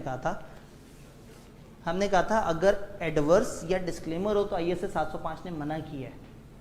उसने कहा खबरदार, आपने अगर बड़े लेवल की ओपिनियन आपके पास मौजूद है तो छोटे लेवल की ओपिनियन नहीं देनी। मगर आप एक ऐसी पोजीशन पे पहुंच गए कि आप देख रहे हैं कि मुझे अनमॉडिफाइड ओपिनियन देनी है। अब एलिमेंट पे अनमॉडिफाइड ओपिनियन देने के बारे में सोच रहे हैं और टोटल फाइनेंशियल स्टेटमेंट्स एडवर्स या कुछ इस तरह से मामला है। तो अब क्या होगा, आप ऐसा सिर्फ तभी कर सकते हैं जब आपको लॉ ने ना रोका हुआ हो, ये ओपिनियन उस रिपोर्ट में हो जो कि उस रिपोर्ट के साथ ना हो जिसमें एडवर्स ओपिनियन या डिस्क्लेमर ओपिनियन है, एंड ये element major portion of complete financial statement ना हो। 3 शर्तें तीनों की तीनों पूरी होनी चाहिए, तब जाके आप ये ऑप्शन अवेल कर सकते हैं। दोबारा से देखते हैं थोड़ा सा। अगर ऑडिटर ये समझता है कि अनमॉडिफाइड ओपिनियन दे किसी एलिमेंट पे जबकि मेन पे क्या हुआ है खराबी, बड़े वाली एडवर्स या, तो अगर बड़ा एडवर्स या डिस्क्लेमर है तो 705 ने कहा था खबरदार उसी रिपोर्ट में साफ ओपिनियन मत देना। तो इन्होंने वहां से एक वो पॉइंट निकाल लिया उसी रिपोर्ट वाला। उन्होंने कहा 3 शर्तें, एक तो लॉ ने मना ना किया हो, दूसरा वो रिपोर्ट और वो रिपोर्ट अलग अलग हो, और तीसरा वो एलिमेंट एक मेजर पोर्शन नहीं होना चाहिए, वो एक छोटा एलिमेंट होना चाहिए, वो एक सिग्निफिकेंट पोर्शन नहीं होना चाहिए। अगर ये तीनों शर्तें पूरी हो जाएं देन चाहे हमारे कंप्लीट सेट पे एडवर्स या डिस्क्लेमर भी हो, इवन देन हम एक छोटे एलिमेंट के ऊपर साफ ओपिनियन दे सकते हैं अगर ये तीनों की तीनों शर्तें पूरी हो जाएं। आप नोट करेंगे मैंने एलिमेंट को हाईलाइट किया हुआ है। इस वक्त सिंगल फाइनेंशियल स्टेटमेंट का जिक्र नहीं हो रहा, सवाल साथ साथ नोट करते जाने हैं। सिंगल फाइनेंशियल स्टेटमेंट का जिक्र नहीं हो रहा, सिर्फ एलिमेंट का जिक्र हो रहा है। अब यही शर्तें लगाते हैं सिंगल फाइनेंशियल स्टेटमेंट पे। जरा सोचें, लॉ ने मना ना किया हो, ओके ठीक है, वो ओपिनियन और वो रिपोर्ट अलग अलग शाया हो रही हो, ठीक है, that element does not constitute a major portion of complete financial statement. Financial statement का जब एक सिंगल फाइनेंशियल स्टेटमेंट होगा तो ऑब्वियसली वो माइनर पोर्शन तो कहीं से नहीं कहला सकता। तो इसलिए स्टैंडर्ड ने कह दिया कि चूंकि सिंगल फाइनेंशियल स्टेटमेंट के ऊपर आप अनमॉडिफाइड ओपिनियन देने का सोच रहे हैं मगर उसमें वो मेजर वाली शर्त पूरी नहीं हो रही, तो भले अलग अलग रिपोर्ट ही क्यों ना हो, आप सिंगल फाइनेंशियल स्टेटमेंट पे साफ ओपिनियन नहीं दे सकते, आपको स्टैंडर्ड ने मना कर दिया। तो कहानी को थोड़ा सा कंप्रीहेंड करते हैं। मेन फाइनेंशियल स्टेटमेंट पे छोटी मॉडिफिकेशन डली हुई थी, तो सिंगल फाइनेंशियल स्टेटमेंट या एलिमेंट पे देखेंगे कि वो रेलेवेंट है या नहीं। अगर वो रेलेवेंट है तो उसको रेप्लिकेट कर देंगे, अब चाहे एम्फेसिस ऑफ मेटा पैराग्राफ हो, अदर मेटा पैराग्राफ हो या क्वालिफाइड ओपिनियन हो। अगर बड़ी मेन फाइनेंशियल स्टेटमेंट पे एडवर्स या डिस्क्लेमर ऑफ ओपिनियन है तो एलिमेंट या सिंगल फाइनेंशियल स्टेटमेंट पे साफ ओपिनियन देना थोड़ा सा मुश्किल है, मगर एलिमेंट में एक्सेप्शन अलाउड है। एलिमेंट के केस में अगर लॉ ने इजाज़त दी हो, छोटा एलिमेंट हो और एलिमेंट वाली रिपोर्ट और कंप्लीट वाली रिपोर्ट दो अलग अलग जगह पे मौजूद हो, वो इकट्ठी मौजूद हो और वो यूज़र को परेशान ना कर रही हो, तो एलिमेंट में इट इज़ अलाउड कि आप ऐसा कर सकते हैं अगर तीनों शर्तें पूरी हो जाएं। सिंगल फाइनेंशियल स्टेटमेंट में चूंकि तीसरी शर्त पूरी नहीं हो सकती तो उन्होंने कहा भले रिपोर्टें अलग अलग हों, आप सिंगल फाइनेंशियल स्टेटमेंट में ये वाला काम नहीं कर सकते। बात कुछ समझ आई? इससे पीछे अगर मैं कहानी रिवर्स करूं तो सिंगल फाइनेंशियल स्टेटमेंट या एलिमेंट पे अगर एडवर्स रिपोर्ट हो तो complete set of financial statements के साथ क्या करें? अब देखेंगे कि जिस मामले पे इधर एडवर्स रिपोर्ट है वो वाला मामला वहाँ क्या है। हो सकता है वहाँ मेटेरियल ही ना हो, साफ ओपिनियन दे दें। 705 ने मना किया हुआ है, 705 ने तो मना किया हुआ है। उन्होंने कहा साफ और ख़राब, बहुत ख़राब और साफ ओपिनियन एक ही जगह नहीं आ सकते।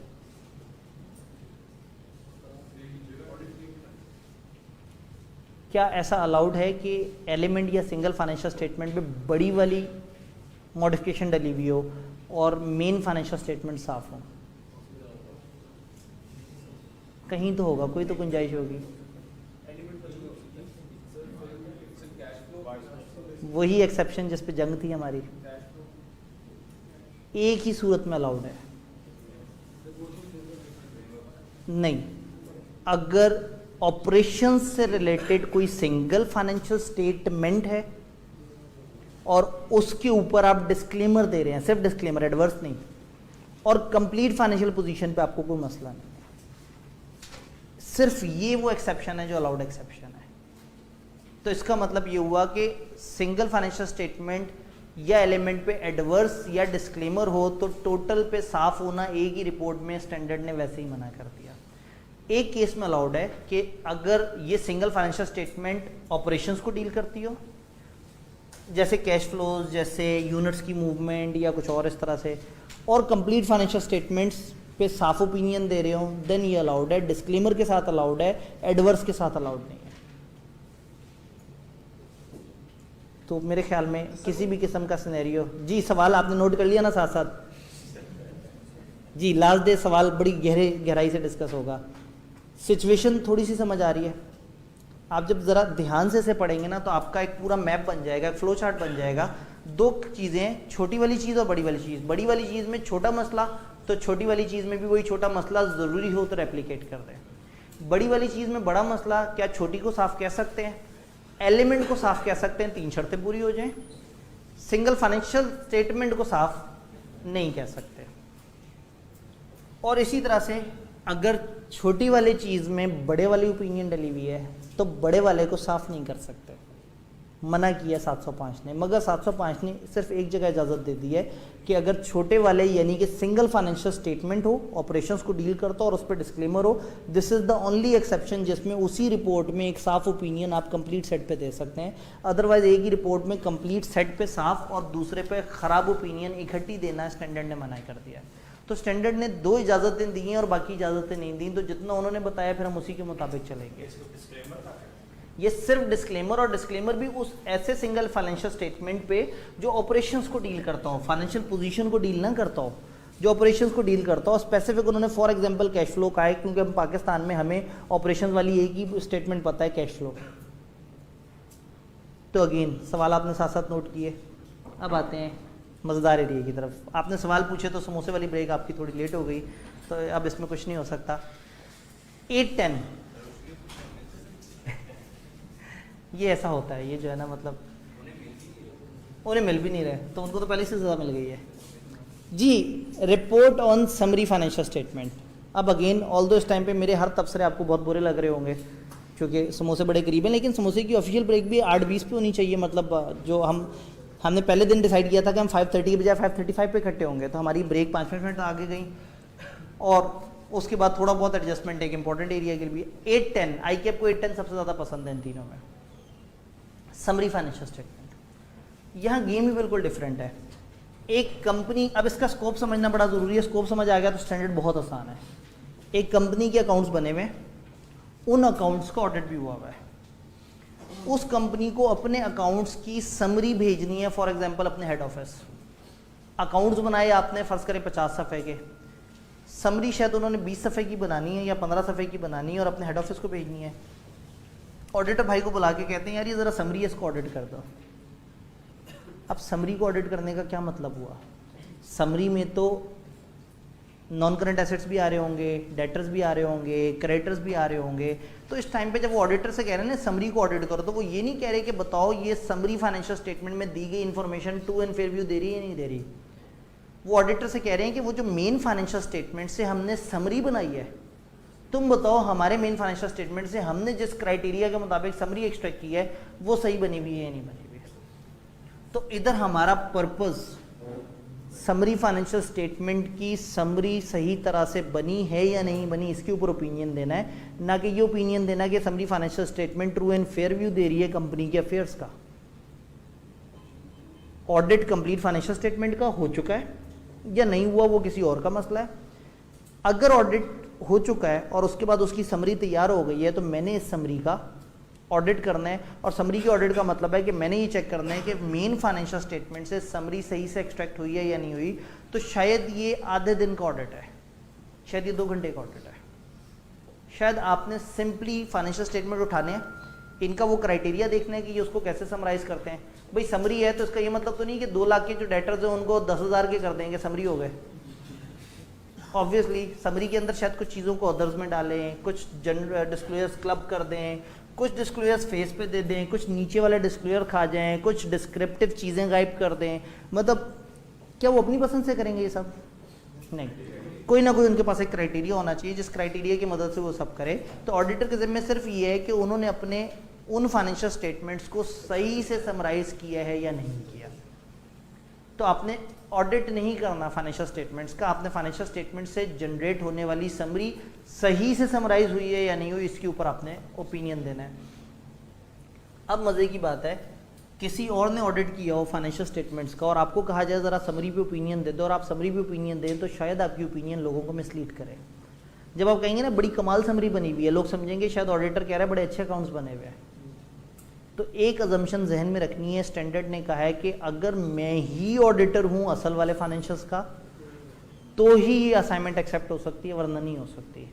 वरना तो ये इतना ख़तरनाक हो जाएगा कि किसी और के फाइनेंशियल्स किसी और के ऑडिट किए हुए अगर मैं उसकी समरी पे बात करूँ तो समरी के ऊपर ओपिनियन देना कन्फर्म मिसलीडिंग है। वो क्या करेंगे, किसी हल्की सी फर्म से जो है वो ऑडिट करवा लेंगे मेन फाइनेंशियल्स का, और एक ब्रांडेड सी फर्म से कहेंगे ज़रा देखें समरी कैसी बनी हुई है, और रिपोर्ट ले लेंगे। वो बड़ी फर्म कह देगी इनकी समरी बड़ी कमाल बनी हुई है। ये वो वाली स्टेटमेंट उठा के अपने यूजर्स को दिखाएंगे कि देखो बड़ी फर्म ने कहा है कि हमारे ये अकाउंट जो आपको हमने समरी अकाउंट दिए हैं बड़े कमाल बने हुए हैं। उन्होंने ये थोड़ी कहा है कि ये एक्यूरेट है, उन्होंने ये कहा है ये उससे सही से एक्सट्रैक्ट हुए हुए हैं, और अगर वो गलत हुआ तो ये भी गलत है। तो ये अजम्पशन है कि हम तभी असाइनमेंट एक्सेप्ट करेंगे जब कंप्लीट सेट का ऑडिट हमारे पास हो, तो ही हम समराइज फाइनेंशियल स्टेटमेंट्स के ऑडिट को एक्सेप्ट करेंगे। क्या ये कहानी समझ आई? मेन फाइनेंशियल से जनरेट हुए में summary financial statement, main financials के ऊपर एक मेन ऑडिट रिपोर्ट है और समरी फाइनेंशियल स्टेटमेंट्स के ऊपर समरी ऑडिट रिपोर्ट है। और समरी ऑडिट रिपोर्ट का स्कोप ये नहीं है कि एक्यूरेसी है, उसका स्कोप ये है कि ये अकाउंट्स की समरी बड़ी कमाल हुई हुई है, और यहाँ फ्रेमवर्क एक क्राइटेरिया है जिसकी मदद से समराइज किया गया है। अब हमारे लिए ज़िंदगी बड़ी आसान हो जाएगी। समरी फाइनेंशियल स्टेटमेंट वो historical financial information that is derived from financial statement but contain less detail than financial statement.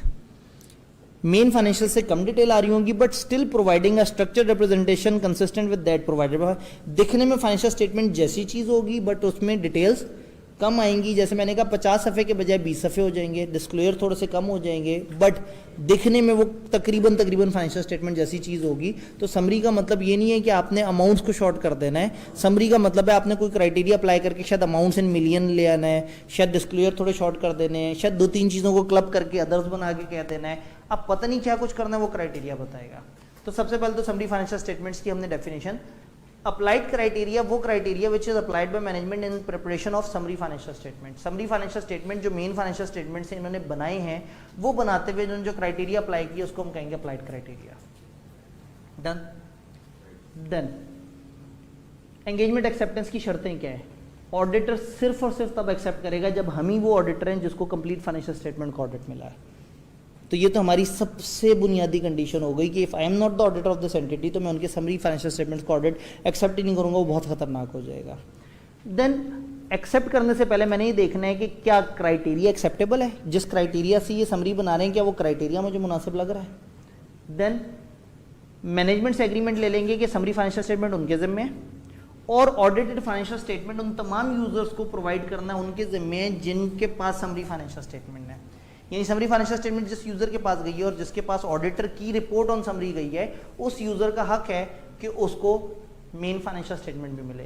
तो ऑडिटर इस चीज़ को इंश्योर करेगा कि मैनेजमेंट ये एक्नॉलेज करे कि वो उन यूजर्स को या तो प्रोवाइड करेंगे वो इन्फॉर्मेशन, नहीं तो उनको फैसिलिटेट करेंगे। अगर उनको वो इन्फॉर्मेशन चाहिए होगी मेन फाइनेंशियल स्टेटमेंट, तो उनको जो है वो मेन फाइनेंशियल स्टेटमेंट दी जाएगी या उनको इजीली प्रोवाइड कर दी जाएगी, ताकि वो समरी फाइनेंशियल स्टेटमेंट की बेस पे अपने डिसीजंस मत लें। जहां डाउट हो वो मेन फाइनेंशियल स्टेटमेंट्स को रेफर कर लें, जहां कंप्रीहेंसिव डिटेल में सारी बातें आ रही हैं, जिसके डिस्क्लोजर ज़्यादा एलेबोरेटिव है। तो ऑडिटर उनसे ये फरमाइश करेगा और फिर वो कहेंगे कि ऑडिट रिपोर्ट अगर मेरे किसी भी डॉक्यूमेंट में डालें तो उसमें समरी फाइनेंशियल स्टेटमेंट्स मौजूद होनी चाहिए। यानी अगर हम कह रहे हैं ना कि हमने समरी फाइनेंशियल स्टेटमेंट्स का ऑडिट करवाया है, तो अगर ये जुमला बोल दिया है तो वहाँ समरी फाइनेंशियल स्टेटमेंट मौजूद है तो मेरी ऑडिट रिपोर्ट भी होनी चाहिए। और अकॉर्डिंगली अगर मेरी रिपोर्ट मौजूद है तो डॉक्यूमेंट समरी फाइनेंशियल स्टेटमेंट भी मौजूद होनी चाहिए। और तीसरी फरमाइश ये कि यूजर्स को मेन डॉक्यूमेंट या मेन फाइनेंशियल स्टेटमेंट्स तक की प्रॉपर एक्सेस होनी चाहिए। और ऑडिटर उनके साथ एग्री करेगा कि समरी फाइनेंशियल स्टेटमेंट पे मैं इस टाइप की ओपिनियन दूंगा। उन्हें पहले बता देना जरूरी है कि भाई ये वो वाली ओपिनियन नहीं होगी कि अकाउंट्स अच्छे बने हुए हैं। ये ओपिनियन ये होगी कि आपके अकाउंट्स आपकी समरी आपके अकाउंट्स को कमाल समराइज कर रहे हैं। तो यहाँ आपने ओपिनियन समरी की देनी है कि उन्होंने समराइज सही से किया या नहीं किया। अगर ऊपर वाली कंडीशंस मुमकिन है तो ठीक है, ये असाइनमेंट एक्सेप्ट कर लेंगे। अगर इनमें वो उनके लिए पॉसिबल नहीं है तो हमारे लिए ऑडिट करना पॉसिबल नहीं है। क्राइटेरिया की एक्सेप्टेबिलिटी, अगेन ये चारों बातें वही हैं जो आपने से पीछे पड़ी हुई हैं। एंटिटी की नेचर कैसी है, पर्पस क्या है इनका, यूजर्स की नीड्स क्या है, और अगेन कहीं वो मिसलीडिंग तो नहीं हो रही। फिर अगेन दो बातें जो हमेशा करते हैं कि अगर किसी रिकग्नाइज बॉडी ने क्राइटेरिया बनाया हुआ हो या लॉ ने कोई क्राइटेरिया दिया हो, ये हमारे लिए कॉमनली एक्सेप्टेबल ही होता है। सर ये एक जी, क्वेश्चन जो छोटा सा है कि कल इंशाल्लाह ताला सवाल जवाब का सेशन होगा। सर नहीं, बस वो रेलेवेंट था कि लो लेवल ऑफ एश्योरेंस बनेगी या हाई लेवल बनेगी। चलें, बहुत अच्छा लगा सवाल जी। थोड़ा सा अगर इंतज़ार कर लेंगे तो हो सकता है मैं आगे जाके बता दूं कि इसमें हमारी वर्डिंग किस तरह की होती है उसकी ओपिनियन की। नहीं तो कल सवाल जवाब का टाइम है, इंशाल्लाह हम सवाल जवाब ज़रूर लेंगे, टेंशन ना लें। एक्सेप्टेबिलिटी ऑफ क्राइटेरिया समझ आया? असल में वो दूर बैठे हुए उनको लग रहा है शायद यहाँ वालों के सवाल आंसर हो रहे हैं। यकीन माने यहाँ वाले भी खामोश बैठे हुए हैं, ये सुन रहे हैं। तो आप टेंशन ना लें, आप दूर नहीं हैं, आप हमसे करीब हैं, लेकिन सही टाइम पे करीब हो। नहीं पूछते सर, आप क्वेश्चन भी पूछते, कल पूछेंगे इंशाल्लाह। जी मैं वही कह रहा हूँ ना, टाइम है इंशाल्लाह, उस टाइम पे तसल्ली से सवाल जवाब का सेशन कर लेंगे। क्राइटेरिया की एक्सेप्टेबिलिटी पे हमने बात की थी। अब क्राइटेरिया एक्सेप्टेबल होने के लिए आपने पहले तो वो 4 बेसिक बातें देखी, फिर हमने देखा लॉ ने बताया है, ओके काबिल कबूल है, रिकग्नाइज बॉडी ने बताया तो भी काबिल कबूल है। अब अगर कोई क्राइटेरिया है ही नहीं, ना लॉ ने बताया ना कुछ और, तो हो सकता है मैनेजमेंट क्राइटेरिया बना ले। अब मैनेजमेंट तो कुछ भी क्राइटेरिया बना देगी, मेरे लिए एक्सेप्टेबल कब होगा? तो स्टैंडर्ड ने कहा आपके लिए वो क्राइटेरिया तब एक्सेप्टेबल होगा जब उसमें ये फीचर्स मौजूद हों। क्या फीचर्स हों? जब वो क्राइटेरिया के मुताबिक बने हुए समरी फाइनेंशियल स्टेटमेंट प्रॉपर तरीके से बताएंगे कि ये समरी फाइनेंशियल स्टेटमेंट है। फिर वो बताएं मेन ऑडिटेड फाइनेंशियल स्टेटमेंट्स कौन से हैं, यानी कि ये summary financial statement prepared from audited financial statement for year ended फलाना। तो क्राइटेरिया ऐसा हो जो फाइनेंशियल स्टेटमेंट को इस तरह का टैग दे, क्लियरली डिस्क्राइब करे कि ऑडिटेड फाइनेंशियल स्टेटमेंट्स कहाँ से अवेलेबल होंगे, क्लियरली बताए कि वो कौन सा क्राइटेरिया है, और वो क्राइटेरिया ऐसा हो कि जिससे बने हुए फाइनेंशियल स्टेटमेंट्स को अगर रिवर्स वर्किंग करके मेन तक लाना हो या मेन से यहाँ तक आके देखना हो तो हम उसको रिकैलकुलेट करके देख सकते हो। मतलब उसमें कोई अजीबोगरीब सी साइंस ना हो, वो कम से कम मैथमेटिकली रिवर्केबल होना चाहिए। अगर वाकई ही उसको रिकैलकुलेट कर सकते हैं उस इन्फॉर्मेशन को, और देन उसमें इंफॉर्मेशन यूजर्स के लिए इस तरह से लिखी हुई हो कि उसमें एग्रीगेशन या डिसएग्रीगेशन गलत तरीके से ना हो। मतलब दो चीज़ें जिनको क्लब करना ज़रूरी नहीं है, बिला वजह क्लब कर दिया तो शायद हमें बुरा लगेगा।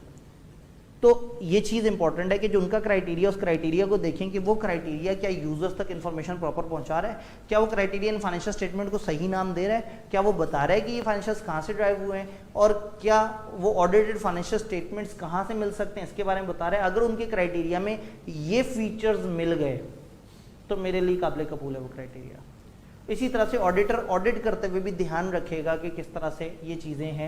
आइए अपने एक दफ़ा बड़ा मज़े का सवाल पूछा, उसने कहा कि जी आप कई दफ़ा सबरी पे जब ऑडिट करते हैं तो क्या रिस्क हैं, क्या मसलो मसाइल है। स्टैंडर्ड में कहीं भी मसलो मसाइल नहीं लिखे हुए, लेकिन ये सारे मसलो मसाइल ही तो हैं, ये सारे वही खौफ तो हैं जिनको ऑडिटर कवर करना चाह रहा है। तो बेसिकली इन्हीं पॉइंट्स को रिवर्स करना था, बताना था कि ये चीज़ें वो खौफ होती हैं जिसको कवर करने के लिए ये स्टैंडर्ड हमें बताता है कि आपने क्या करना है और किस तरह से करना है। प्रोसीजर्स की नेचर, अब आपने प्रोसीजर्स क्या लगाने हैं? प्रोसीजर बड़े सीधे से हैं, आपने देखना है कि क्या समरी फाइनेंशियल स्टेटमेंट क्राइटेरिया के मुताबिक सही से बने हुए हैं, और समरी फाइनेंशियल स्टेटमेंट्स के साथ अगर ऑडिटेड फाइनेंशियल स्टेटमेंट नहीं है तो क्या क्लियरली पता लग रहा है कि वो कहाँ से अवेलेबल होंगे? वही बात, एक ही बात को काफ़ी ज़्यादा दफ़ा रिपीट किया जा रहा है। और क्या उनको बगैर डिफ़िकल्टी की ये सारी चीज़ें मिल रही हैं या नहीं मिल रही हैं? क्या फाइनेंशियल में ये चीज़ नज़र आ रही है कि कहाँ से मिल सकते हैं, किस तरह से मिल सकते हैं? यानी कि वही बातें जो इससे पीछे हमने बात की थी, हम कंफर्म करेंगे कि क्या उसमें वो चीज़ मौजूद है या नहीं। अब भाई का सवाल, ओपिनियन की फॉर्म किस तरह की होगी? अब आप या ओपिनियन क्या देंगे? हम इनमें से कोई एक जुमला इस्तेमाल करेंगे, summary financial statement are consistent in all material respect with audited financial statement in accordance with applicable criteria. या summary financial statement are a fair summary. आपको याद है 2 तरह के क्राइटेरियाज हो सकते हैं, फेयर प्रेजेंटेशन और कंप्लायंस। तो अगर कंप्लायंस है तो हम कहेंगे ये समरी फाइनेंशियल स्टेटमेंट इन all material respect audited financial statement के साथ कंसिस्टेंट है। और इधर हम बात कर रहे हैं summary are a fair summary of audited financial statement accordance with this. अल्फाज से साफ जाहिर है कि हम पॉजिटिव एश्योरेंस दे रहे हैं, हम लिमिटेड एश्योरेंस नहीं दे रहे, हम नेगेटिव एश्योरेंस नहीं दे रहे। लेकिन आगे जाके हम देखेंगे कुछ और स्टैंडर्ड्स में हमें सिम्पटिव अल्फाज नजर आएंगे।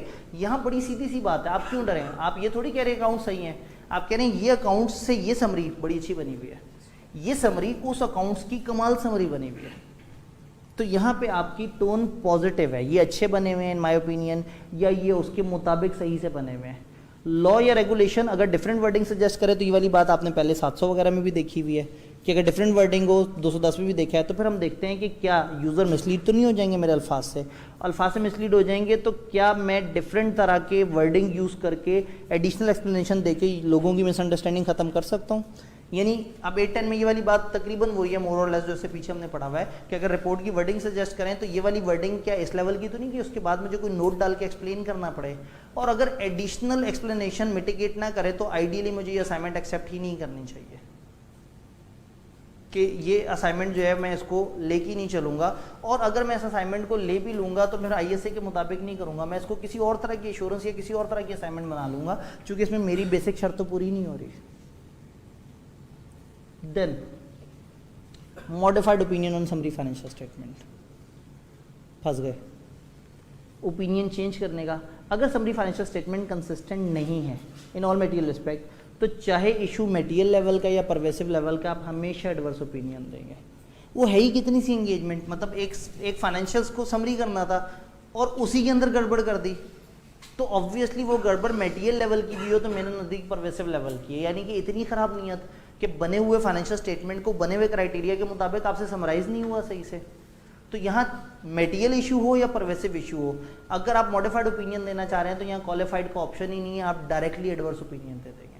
आप कहेंगे बहुत बेकार समरी बनी हुई है, ये समरी फाइनेंशियल्स के मुताबिक ठीक नहीं बनी हुई, हालांकि आपको इशू मटेरियल लेवल का है। तो परवेसिव इशू हो या मटेरियल लेवल का इशू हो, आपने हमेशा बड़ी वाली ओपिनियन दे देनी है, क्योंकि ये स्कोप ही बड़ा छोटा सा था, उसके अंदर भी गड़बड़ कर दी तो फिर तो मतलब ऐसे बंदों के लिए क्या करें, तो आप एडवर्स ओपिनियन दे देंगे। सब्सिक्वेंट इवेंट, ऑडिटर की रिपोर्ट और वो सारा कुछ है। ऑडिट की रिपोर्ट आई, ऑडिटर की रिपोर्ट ने अपनी रिपोर्ट में सब्सिक्वेंट इवेंट्स को कवर किया। समरी फाइनेंशियल स्टेटमेंट्स में क्या सब्सिक्वेंट इवेंट एडजस्ट हुए हुए हैं? और अगर नहीं हुए हुए तो आप उनसे कहेंगे इसको एडजस्ट करें, क्योंकि मैंने जो ऑडिट रिपोर्ट दी है वो सब्सिक्वेंट इवेंट्स समेत दी है फाइनेंशियल्स पे, तो मैं जिन फाइनेंशियल्स की समरी पे रिपोर्ट दूंगा वो फाइनेंशियल्स में भी सब्सिक्वेंट इवेंट वाला एडजस्टमेंट होनी चाहिए। और ऐसे में मेरी समरी फाइनेंशियल स्टेटमेंट्स के ऊपर जो ऑडिट रिपोर्ट है उसकी डेट कभी भी फाइनेंशियल स्टेटमेंट्स के ऊपर जो रिपोर्ट है उससे पीछे नहीं होनी चाहिए। और अगर कोई सब्सिक्वेंट इवेंट आ गया तो पहले सब्सिक्वेंट इवेंट को मेन में एडजस्ट करवाना होगा, फिर उस पर रिपोर्ट देनी होगी, फिर समरी में एडजस्ट करवाना होगा और समरी पर रिपोर्ट देनी होगी। तो जब भी सब्सिक्वेंट इवेंट आएगा तो आपने मेन और समरी दोनों जगह उसकी एडजस्टमेंट करवानी है, 560 प्रॉपर तरीके से अप्लाई करना है। Audit report summary financial statements में उसके एलिमेंट्स क्या हैं? अगेन एक टाइटल, ये बात हमें हमेशा से पता है, एड्रेस ये भी हमें पता है। तीसरी चीज़ आइडेंटिफाई करेंगे समरी फाइनेंशियल स्टेटमेंट और इंक्लूडिंग टाइटल बताएंगे हर स्टेटमेंट का, और फिर आप ऑडिटेड फाइनेंशियल स्टेटमेंट भी आइडेंटिफाई करेंगे। यानी आप कहेंगे ये समरी फाइनेंशियल स्टेटमेंट है और ये ऑडिटेड फाइनेंशियल स्टेटमेंट। ये बातें थोड़ी सी अलग हैं, ये अभी तक हमने रिपोर्ट में इस तरह से नहीं। फिर एक क्लियर एक्सप्रेशन ऑफ ओपिनियन होगा, एक ऐसी ओपिनियन जो वाज़ेह तरीके से बता रहा होगा कि आप समरी पे मुत्तफिक हैं या नहीं। देन स्टेटमेंट के summary financial statement do not contain all disclosure required by financial reporting framework applied in preparation audit financial and that reading summary financial statement is not a substitute for reading the audited financial statement. साफ report के अंदर भी आप users को बता रहे हैं कि भाई ये समरी है, समरी का मतलब समरी होता है, समरी को पढ़ के ओपिनियन नहीं बनाने, ये समरी कभी भी मेन फाइनेंशियल्स का सब्स्टिट्यूट नहीं है। और इसी तरह से अगर सब्सिक्वेंट इवेंट या डेट ऑफ रिपोर्ट में थोड़ा सा फर्क हो, रिपोर्ट की डेट्स, ऑडिट रिपोर्ट की डेट और समरी रिपोर्ट की डेट में फर्स्ट करें 10 दिन का फर्क है, तो आप यूजर्स को बताएंगे कि मेरी ऑडिट रिपोर्ट जो है जिस वक्त की बनी हुई है, मैंने समरी फाइनेंशियल स्टेटमेंट उसी वक्त के बने हुए अकाउंट्स का वो किया है, इसमें सब्सिक्वेंट इवेंट्स का इंपैक्ट शामिल नहीं है। भाई देखें, अगर आपकी डेट ऑफ ऑडिट रिपोर्ट 10 अक्टूबर की और समरी की डेट है नवंबर, तो हो सकता है लोग ये समझें कि समरी वाले में शायद सब्सिक्वेंट इवेंट डालनी हो। तो अगर आपने डालने होंगे सब्सिक्वेंट इवेंट तो इसमें नहीं डालेंगे, आप पहले मेन में डलवाएंगे और उसको अमेंड करवाएंगे। तो इस चीज़ को आपने क्लैरिफाई करना है यहाँ पे कि ये इस तरह से है। देन इसके अंदर अगर हम कंटेंट्स की बात करें तो मैनेजमेंट की जिम्मेदारी क्या थी समरी के बारे में कि वो क्राइटेरिया के मुताबिक बनाएंगे, और मेरी जिम्मेदारी थी कि मैंने ओपिनियन देना था इस स्टैंडर्ड के मुताबिक प्रोसीजर्स लगा के आपको। तो फिर एंड पे क्लोजिंग, सिग्नेचर, डेट, एड्रेस और इस तरह की चीज़ें आ जाती हैं। और समरी पे आपने तब तक डेट नहीं डालनी जब तक कि आपकी मेन फाइनेंशियल्स के ऊपर डेट ना डल गई हो, और अगर मेन फाइनेंशियल्स में अमेंडमेंट है तो जब तक अमेंडेड फाइनेंशियल्स के ऊपर अमेंडेड रिपोर्ट पे डेट नहीं डल गई तब तक आपने इस पर डेट नहीं डालनी। बात समझ आ रही है?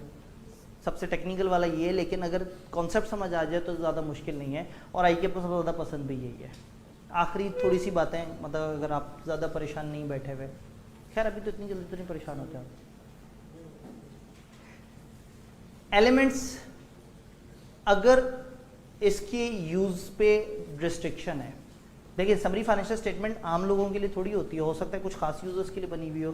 तो अगेन अगर ये खास यूजर्स के लिए है तो इसके साथ वही स्पेशल पर्पस फ्रेमवर्क वाला काम करेंगे कि यूजर्स को अलर्ट कर देंगे कि ये खास लोगों के लिए है। Qualified opinion, emphasis of matter, other matter paragraph. लो जी, अगर ऑडिटर इज सेटिस्फाइड कि समरी फाइनेंशियल स्टेटमेंट में अनमॉडिफाइड ओपिनियन आनी है जबकि मेन फाइनेंशियल स्टेटमेंट में qualified opinion, emphasis of matter paragraph या अदर मैटर पैराग्राफ है। एक मिनट, मैं क्या बात कर रहा हूँ? बात बड़ी अजीब सी हो रही है। मेन फाइनेंशियल स्टेटमेंट पे क्वालिफिकेशन डली हुई है या एम्फेसिस ऑफ मैटर पैराग्राफ डला हुआ है या अदर मैटर्स, वो जो जिसको मैंने आज छोटी वाली मॉडिफिकेशन कहा, और समरी साफ है। ये कैसे हो सकता है कि समरी साफ हो? भाई देखिए ना, उन्होंने सेल्स 10 लाख के बजाय 7 लाख की दिखाई मेन पे। मैं नाराज होके उनको कह दिया आपके अकाउंट्स झूठे बने हुए। मेन अकाउंट्स में 7 लाख की सेल है जो झूठी है। मेन अकाउंट्स को पकड़ के बड़े खूबसूरत तरीके से समराइज करके 7 लाख को लिख दिया 700 और ऊपर लिख दिया रुपीज इन 1000। समरी तो बड़ी मजे की बनी हुई है।